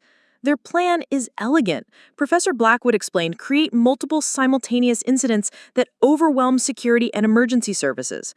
When the police respond, they'll film the chaos and present it as evidence that street performance is inherently dangerous and uncontrollable. Lady Catherine Morehouse showed me parliamentary documents. They've prepared emergency legislation to be introduced Monday morning based on today's manufactured crisis. The Public Space Cultural Standards Act will be presented as urgent response to weekend's tragic events. What tragic events? I asked. The ones they plan to create, Detective Inspector Morrison said darkly. Our intelligence suggests they're prepared to cause serious injuries if necessary to justify immediate legislative action. The scope of their desperation horrified me. They were willing to hurt innocent people to protect their cultural dominance. So why aren't you arresting them now? I asked. Because we need them to reveal their full operation, Dr. Foster explained. If we arrest the operatives we know about, we'll never identify their complete network. Today's operation will expose everyone involved in the conspiracy. Caroline Pemberton added, more importantly, Her Majesty wishes to demonstrate that royal cultural initiatives cannot be sabotaged by institutional politics. Today's festival will proceed as planned, with full royal protection. What kind of protection? She smiled for the first time since I'd met her. The kind that ensures anyone attempting to disrupt performances will face immediate consequences. Plainclothes royal protection officers are positioned throughout the festival. Any operative who attempts sabotage will be detained instantly. The Alliance had turned Wellington's trap into a counter-trap. His operatives would be captured in the act of creating chaos, providing undeniable proof of the conspiracy. But Beatrice, James said seriously, this puts enormous pressure on you and the other performers. You'll be performing while knowing that people in the audience are actively trying to sabotage you. One mistake, one moment of visible concern, and they'll claim victory even if their sabotage fails. Professor Blackwood leaned back in his chair. That's why we've assembled additional support for you. Real support, not just surveillance and security. He opened a folder containing names and photographs I recognized from arts coverage over the years. 12 of Britain's most respected cultural figures have agreed to serve as public witnesses to today's performances. They'll be stationed throughout the audience, providing real-time testimony about the quality and professionalism of what they observe. The list was staggering. Critics from The Times, The Guardian, and The Telegraph, former directors of major galleries and theaters, internationally recognized artists and academics. names that even Wellington couldn't dismiss or discredit. They know about the sabotage attempt? I asked. They know everything, Lady Morehouse confirmed, and they've agreed to provide formal statements about any disruption attempts they witness, as well as professional assessments of the artistic quality of performances. Dr. Pemberton showed me a media strategy document. We've also coordinated with international press. Representatives from cultural publications across Europe and North America will be documenting today's festival. Whatever happens here will be seen globally. The stakes had escalated beyond anything I had imagined. This wasn't just about British cultural policy anymore. It was about whether democratic cultural movements could survive institutional attack anywhere in the world. "There's one more thing," Caroline Pemberton said, checking her secure phone. "Her Majesty has decided to make her visit public. The royal announcement will go out in 2 hours, confirming that the Queen will attend this afternoon's main performances." My mouth dried. She's announced she's coming? Full royal visit protocol. The Queen's standard will fly over the festival grounds, royal protection will be visible, media coverage will be official and comprehensive. The Queen wasn't just observing, she was publicly endorsing the festival despite knowing about the sabotage attempt. James stood up, his expression mixing determination with concern. "Beatrice, you understand what this means. You'll be performing not just for the Queen, but for the future of cultural democracy. The conspiracy sabotage attempt will happen in front of royal witnesses, international media, and the most respected cultural authorities in Britain. If you succeed," Professor Blackwood added, "you'll legitimize street performance forever. If the sabotage succeeds in disrupting your performance, or if you falter under pressure, the conspiracy achieves everything they wanted." Lady Morehouse checked her parliamentary schedule. "The emergency legislation is already written. If today goes badly, it will be law by Wednesday. Street performance will be illegal in Britain within the week." I looked around the container at these unlikely allies, royal representatives, parliamentarians, police investigators, academics, and arts professionals who'd risked their careers to support street artists they'd never met before this crisis. "Why?" I asked. "Why are all of you willing to risk so much for street art?" Caroline Pemberton answered for the group. "Because this isn't about street art. It's about whether powerful institutions can manipulate democratic culture through corruption and fraud. Today, we find out whether truth and transparency can prevail against organized deception." Dr. Foster stood up, gathering her files. "The Queen believes art should serve people, not institutions. Today, we discover whether that principle can survive institutional attack." As I left the coordination center, I realized that my performance this afternoon would be witnessed by more cultural and political authority than any street performance in history. The Queen, international media, respected critics, parliamentarian investigators, and thousands of regular people would all be watching. The conspiracy had spent 3 years preparing to destroy street performance, but now they faced something they hadn't planned for: the full weight of legitimate authority defending democratic cultural expression. In 4 hours, I would step onto that performance space carrying the hopes of every street artist in Britain, the expectations of royal cultural policy, and the future of democratic art itself. The alliance was ready. The protection was in place. The global attention was focused. Now I had to deliver the performance of my lifetime while knowing that people in the audience were trying to destroy me. But for the first time since this began, I wasn't facing the conspiracy alone. At 2:30 p.m., the royal standard was raised over South Bank, and everything changed. The crowd of 3,000 festival goers suddenly became an audience of international significance. Camera crews from BBC, Sky News, CNN, and a dozen European networks established positions around the main performance space. But more importantly, I could see the Queen's security detail discreetly positioning themselves throughout the crowd. I was scheduled to perform at 3:15 p.m., 15 minutes after Her Majesty's arrival. standing behind the temporary staging area, rigging my silks to the certified mounting points, I tried to focus on my routine while scanning the audience for the 47 saboteurs who were somewhere in that crowd. Then I saw them. Not the operatives, they were too professional to be obvious. But I saw Lord Wellington himself, standing near the VIP viewing area in an expensive overcoat, flanked by two men I didn't recognize. He wasn't hiding anymore.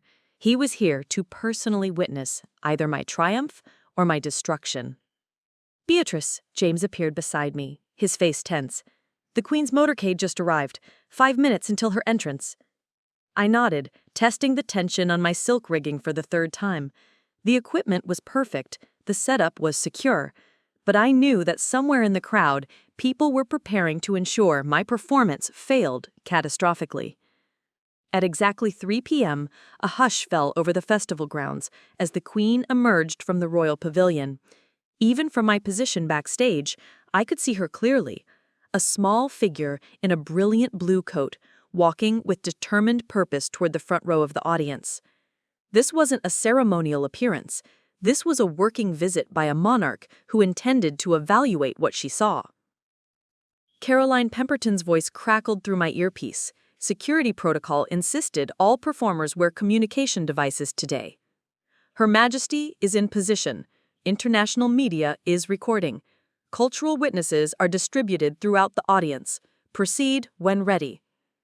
I closed my eyes for a moment, feeling the weight of everything that had brought me to this point. 3 years of family disapproval, months of systematic harassment, weeks of discovering the conspiracy, days of preparation. And now, in the next 20 minutes, I would either validate every street performer in Britain or destroy the movement entirely. Ladies and gentlemen, the festival announcer's voice echoed across South Bank. Please welcome aerial silk artist and poet, Beatrice Ashworth. I walked onto the performance space to thunderous applause, but my eyes immediately found the Queen. She was watching with intense attention, her expression unreadable but engaged. 50 feet to her left, Lord Wellington stood with his arms crossed, his face a mask of confident anticipation.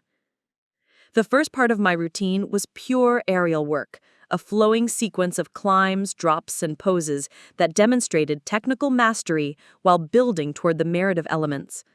As I began my ascent, I could feel the absolute silence of 3,000 people watching every movement.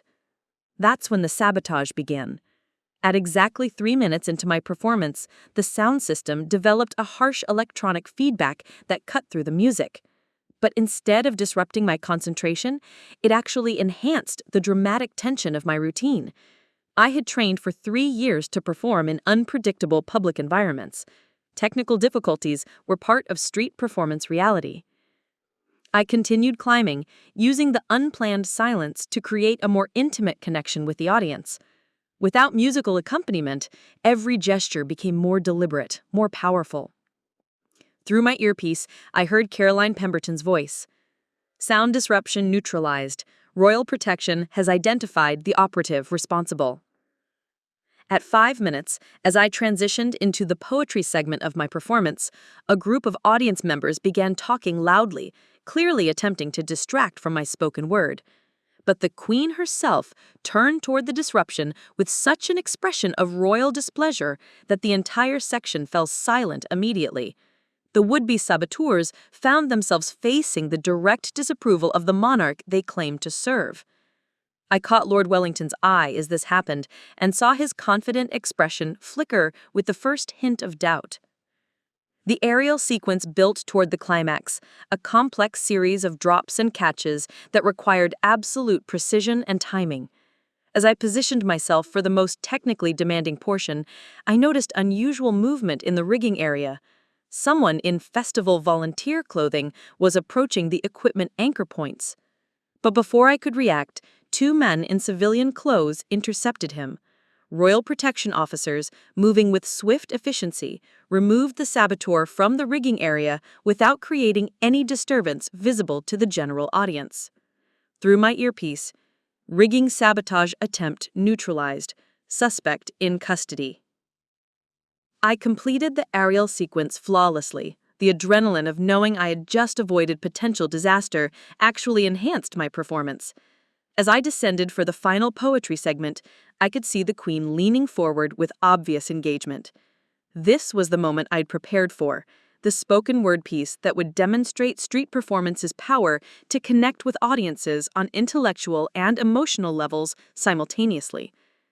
I began reciting the poem I'd written specifically for this performance, a piece about the courage to create art in public spaces, about the democracy of beauty, about bringing culture to people where they live their lives rather than expecting them to come to institutions. Art is not a cathedral that demands pilgrimage, I spoke, suspended 8 feet above the crowd, my voice carrying clearly across the silent festival grounds. Art is water, finding its way to every corner where life exists. As I delivered these lines, I noticed more disruption attempts failing throughout the audience. Photographers positioning themselves to capture unflattering angles found their views blocked by royal protection officers. Audience members attempting to create disturbances discovered themselves surrounded by plainclothes security. The conspiracy's carefully planned chaos was being systematically neutralized by professional counter-surveillance. But the most powerful moment came during my closing lines, when I spoke directly about the battle we'd been fighting. They will tell you that beauty belongs in buildings, that art requires institutional approval, that culture must be filtered through proper channels. But look around you. 3,000 people gathered in a public space sharing a moment of connection that costs nothing, excludes no one, and asks only that you open your heart to possibility. As I spoke these words, my eyes found Lord Wellington in the crowd. His expression had transformed from confident anticipation to something approaching panic. He was watching his 3-year plan disintegrate in real time, witnessing the Queen herself demonstrating obvious appreciation for exactly the kind of art he'd tried to destroy. I completed my descent, landing gracefully as the crowd erupted in sustained applause. But more importantly, I watched the Queen rise from her seat and begin walking toward the performance area. This was not part of the planned protocol. Her Majesty approached the edge of the performance space, and for a moment that seemed to last forever, we looked directly at each other. Then she began to applaud. Not the polite acknowledgement of royal duty, but genuine appreciation from someone who had been genuinely moved. The entire festival crowd erupted. Camera flashes from international media created a strobe effect across South Bank. But I was focused on a single sight that validated everything we'd fought for. Behind the Queen, I could see Professor Blackwood and the other cultural witnesses taking notes, documenting their observations for the parliamentary investigation. To their left, Detective Inspector Morrison was speaking into her radio, coordinating the arrest of saboteurs who'd been caught in the act. And in the VIP area, Lord Wellington was walking away rapidly, his phone pressed to his ear, clearly making urgent calls to manage a crisis he hadn't anticipated. The Queen gestured for me to approach, and as I walked toward her, I realized that this moment was being broadcast live around the world. Street performance had just received the most public royal endorsement in British history. "Miss Ashworth," the Queen said, her voice carrying clearly in the sudden hush, "that was extraordinary. Thank you for demonstrating why art should belong to everyone." She turned to address the broader crowd, her voice projecting with the authority of 7 decades on the throne. "What we have witnessed today is the future of British culture. Artists who bring their gifts directly to their communities, creating connections that strengthen our social fabric and enrich our common life." The crowd's response was deafening, but I was watching Lord Wellington's reaction. He had stopped his retreat and was staring at the Queen with something approaching panic. In a single public statement, she had demolished 3 years of his careful work to discredit street performance. Carolyn Pemberton appeared beside me. "Ms. Ashworth, Her Majesty would like to speak with you privately after the festival concludes. She has some things to discuss about the future of the Crown and Common program." As the Queen returned to the Royal Pavilion, followed by her security detail and the international media, I realized that the public confrontation was over. The conspiracy had played their hand and lost spectacularly. But looking at Wellington's furious expression as he continued his urgent phone conversations, I knew this wasn't finished. Desperate people with institutional power don't surrender quietly. The real battle was just beginning. At 9:47 p.m., as I was leaving the private reception following my meeting with the Queen, my phone exploded with notifications. Text messages, missed calls, and news alerts flooded my screen faster than I could read them. The first headline I managed to catch made my blood freeze. Royal Arts Program participant linked to family financial scandal. I ducked into an empty corridor of the Arts Council building and started reading. The story, published simultaneously across 5 major news outlets, painted a devastating picture of my father's business dealings. According to the articles, Henry Ashworth's consulting firm had been under investigation for tax evasion and fraudulent billing practices for over 2 years. But that wasn't the worst part.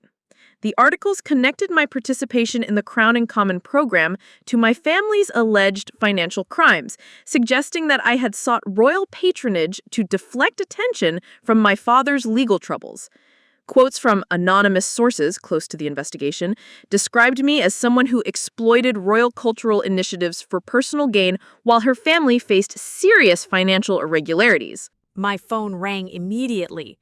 James Thornfield's voice was tight with anger. Beatrice, don't read the comment sections. Don't engage with any media.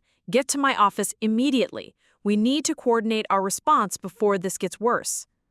James, my father isn't a criminal. His business is completely legitimate. That's what we need to prove. But they've done this perfectly.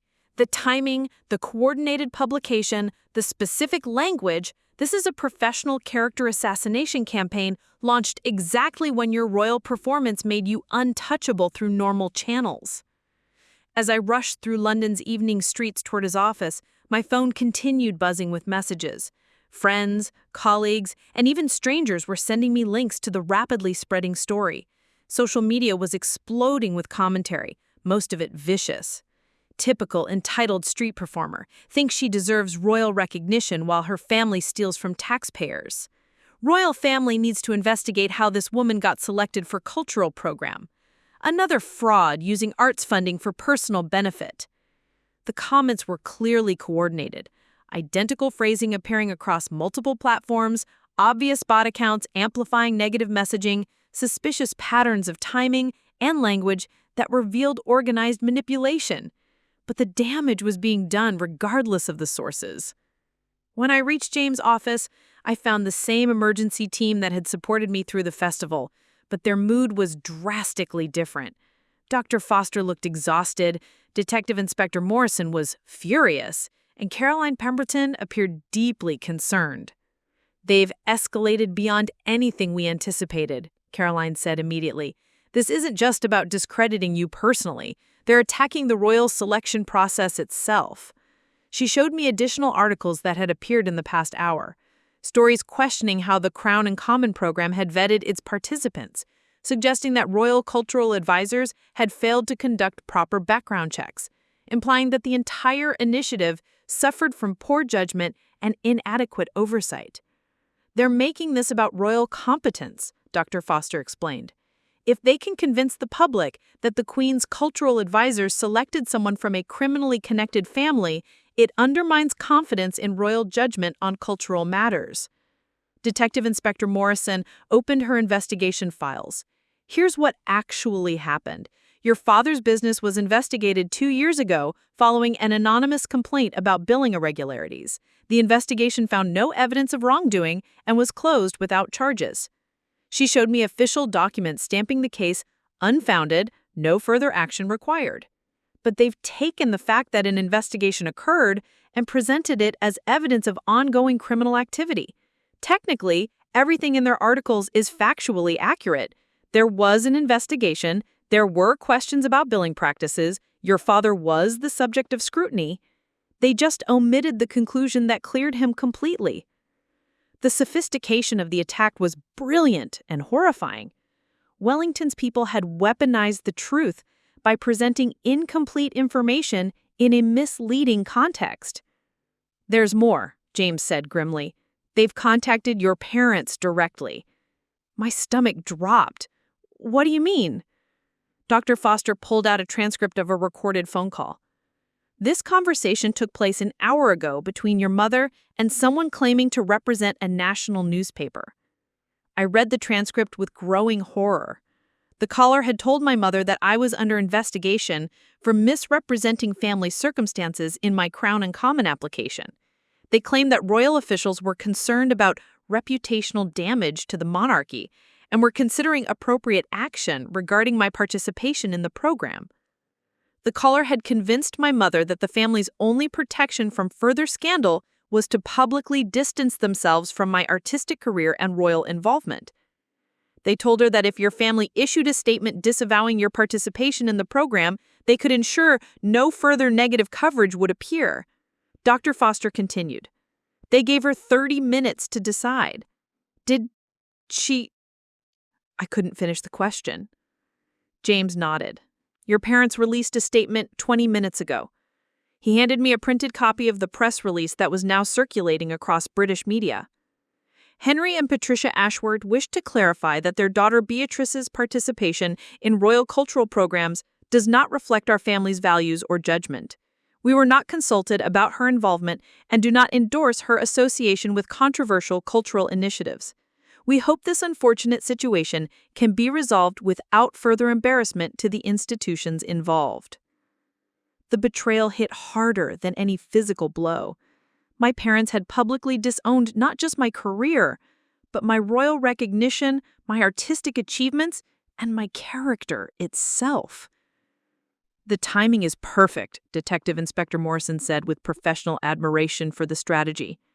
Royal protection can't prevent family betrayal. Media manipulation becomes exponentially more effective when it appears to be validated by the target's own parents. Caroline Pemberton checked her secure phone. The palace is receiving inquiries from parliamentary officials about the Crown and Common selection process. Questions are being raised about due diligence protocols and whether royal cultural advisors have adequate resources to properly vet program participants. The attack had escalated to institutional criticism of the monarchy itself. Wellington wasn't just trying to destroy me, he was undermining confidence in royal cultural judgment to prevent future programs that threaten traditional institutional dominance. But here's what they didn't anticipate, James said, opening his laptop. We documented everything. Every step of their conspiracy, every illegal action, every fraudulent manipulation, and now they've committed their biggest crime yet. He showed me communications intercepted by Detective Inspector Morrison's investigation. Wellington's people had coordinated the media attack through the same channels they'd used for the festival sabotage.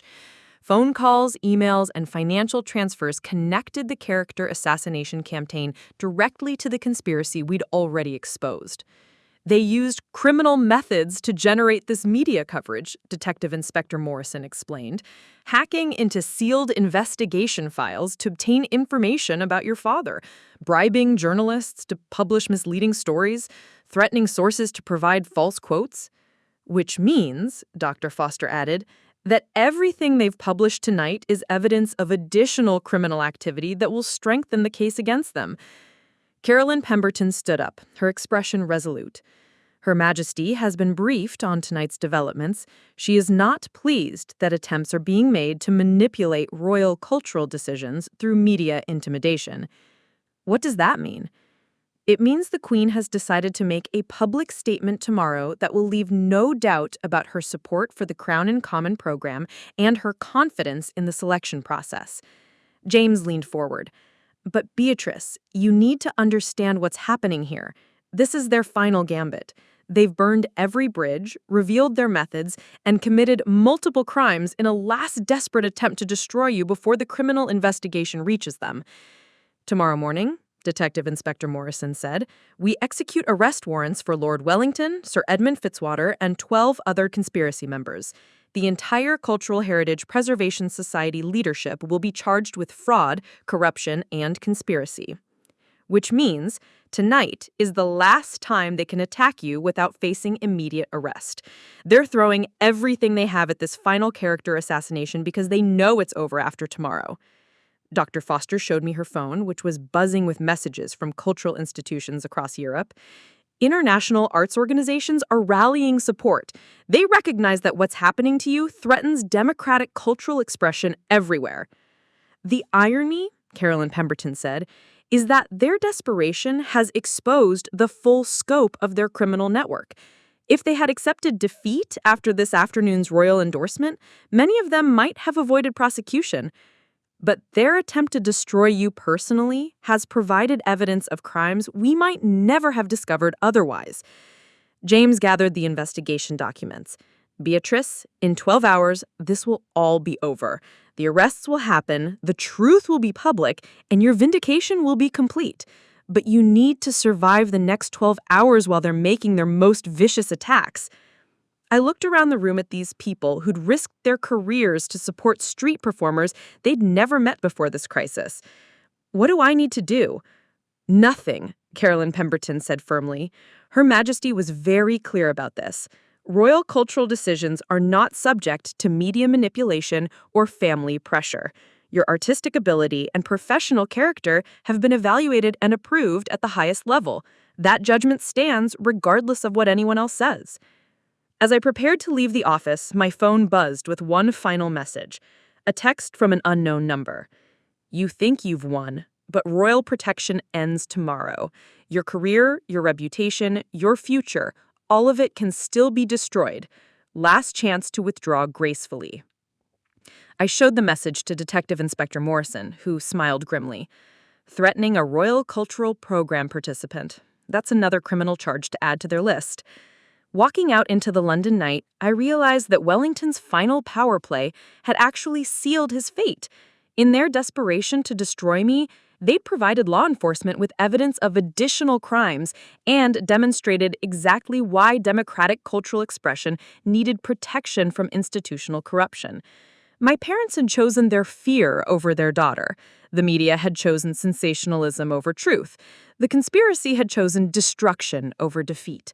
But the Queen had chosen to stand with street performers against the forces trying to eliminate us. Tomorrow, when the arrests happened and the truth emerged, the world would see what this battle had really been about, whether art belongs to the people or to the powerful. And we had won. 6 months later, I stood before the gates of Buckingham Palace as the Queen's Guard raised their ceremonial swords in recognition of the first ever Royal Order of Cultural Democracy, an honor created specifically to acknowledge artists who had advanced democratic access to culture in Britain. The morning was crisp and clear, with hundreds of photographers and journalists documenting what had become known internationally as the South Bank victory. But the real victory wasn't the royal recognition or the global media attention.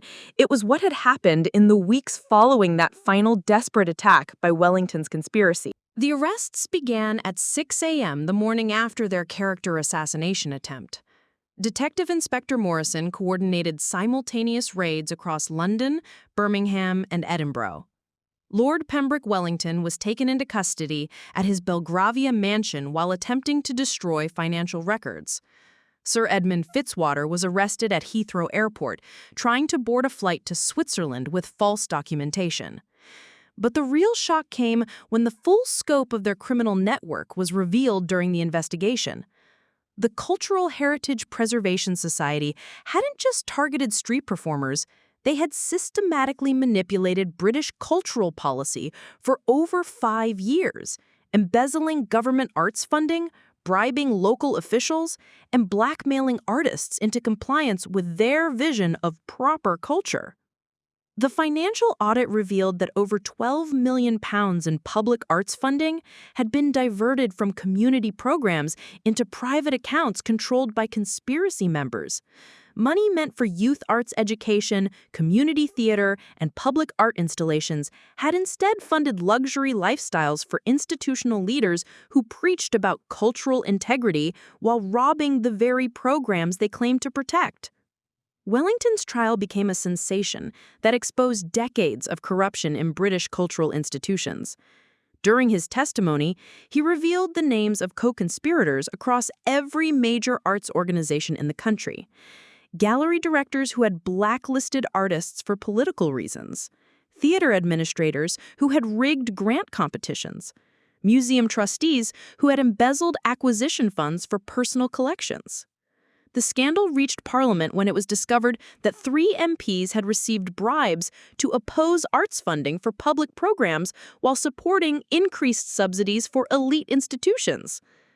The Cultural Affairs Select Committee was dissolved and reconstituted entirely. But the most satisfying moment came during Wellington's sentencing hearing, when the judge read his final statement. Lord Wellington, you and your associates claimed to protect British cultural integrity while systematically destroying the very foundations of democratic artistic expression. You stole from community programs, silenced independent artists, and corrupted institutions that should have served the public good. Your actions represent not cultural preservation, but cultural vandalism of the highest order. Wellington received 8 years in prison.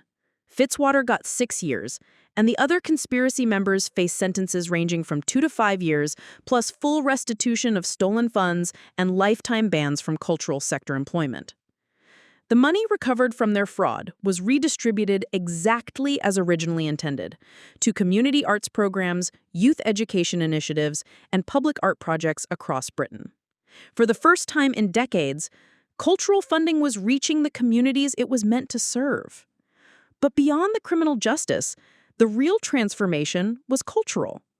The Crown and Common program, instead of being canceled, was expanded into a permanent royal initiative. 12 artists from the original program became the founding members of the Royal Academy of Public Arts, the first institution dedicated entirely to democratic cultural expression. Street performance, community theater, public art installations, and grassroots cultural programs received unprecedented support. Local councils across Britain established public art coordinators. Universities created degree programs in community-based artistic practice. The British Council began promoting street artists internationally as cultural ambassadors. Most importantly, the definition of legitimate art expanded to include any form of creative expression that genuinely connected with audiences, regardless of venue or institutional approval. 3 months after the trials concluded, I received a phone call that changed everything one final time. Beatrice, this is your father. I hadn't spoken to my parents since their public disavowal. Their statement denouncing my royal involvement had been the most painful moment of the entire ordeal. Worse than the conspiracies attacks, worse than the media assassination, worse than the threats and harassment. Dad, I wasn't sure what else to say. Your mother and I, we need to apologize. We need to explain. Henry Ashworth's voice carried a weight I'd never heard before. After the arrests, after the trials, after everything came out about what those people had done, we realized we'd been manipulated. They convinced us that protecting you meant denouncing your work. They made us believe that disowning your career was the only way to save you from scandal. He paused, and I could hear my mother's voice in the background urging him to continue. We were wrong. Not just about the conspiracy, but about your art, about your career, about everything. We watched the Queen's statement, we read about the trials, we saw how the whole world recognized what you'd accomplished, and we realized that our daughter had been fighting for something noble, while we were too afraid to support her. The conversation lasted 2 hours. My parents explained how Wellington's people had manipulated their fear, exploited their concern for social standing, and convinced them that rejecting my artistic choices was protecting me from greater harm. When we saw you performing for the Queen, when we watched her personally congratulate you, when we read about everything you'd endured to get there, we realized that our daughter had shown more courage and integrity than we ever had. The reconciliation wasn't immediate or simple. Trust damaged by public betrayal required time and effort to rebuild. But gradually, carefully, we began to repair our relationship on new terms. Terms that acknowledged my artistic career as legitimate, valuable, and worthy of family pride. 6 months later, my parents were in the front row of the audience when I performed the opening ceremony for the Royal Academy of Public Arts.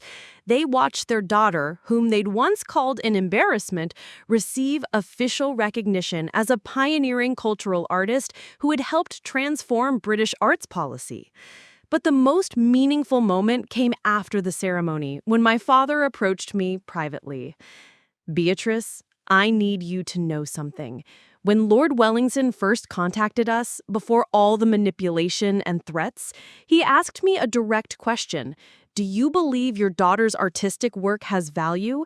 And even then, even when I was ashamed and confused and worried about our family reputation, my answer was yes. Deep down, I always knew what you were doing mattered."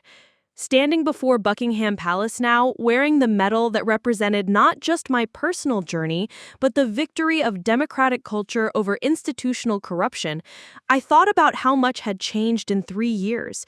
Street performers across Britain were no longer dismissed as common vagrants, but recognized as cultural educators and community builders. Public art programs received serious funding and institutional support. The barriers between high and popular culture had begun to dissolve in favor of artistic quality and social impact. More importantly, the principle had been established that art belongs to the people who experience it, not to the institutions that control it. Cultural democracy, the idea that everyone deserves access to beauty, creativity, and artistic expression, had become official policy.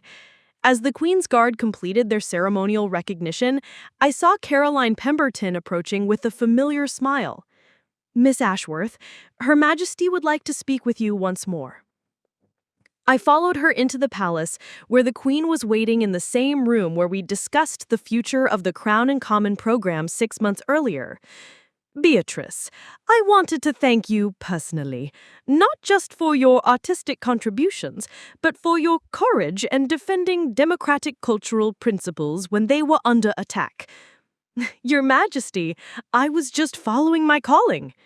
She smiled. "Sometimes following one's calling requires extraordinary bravery.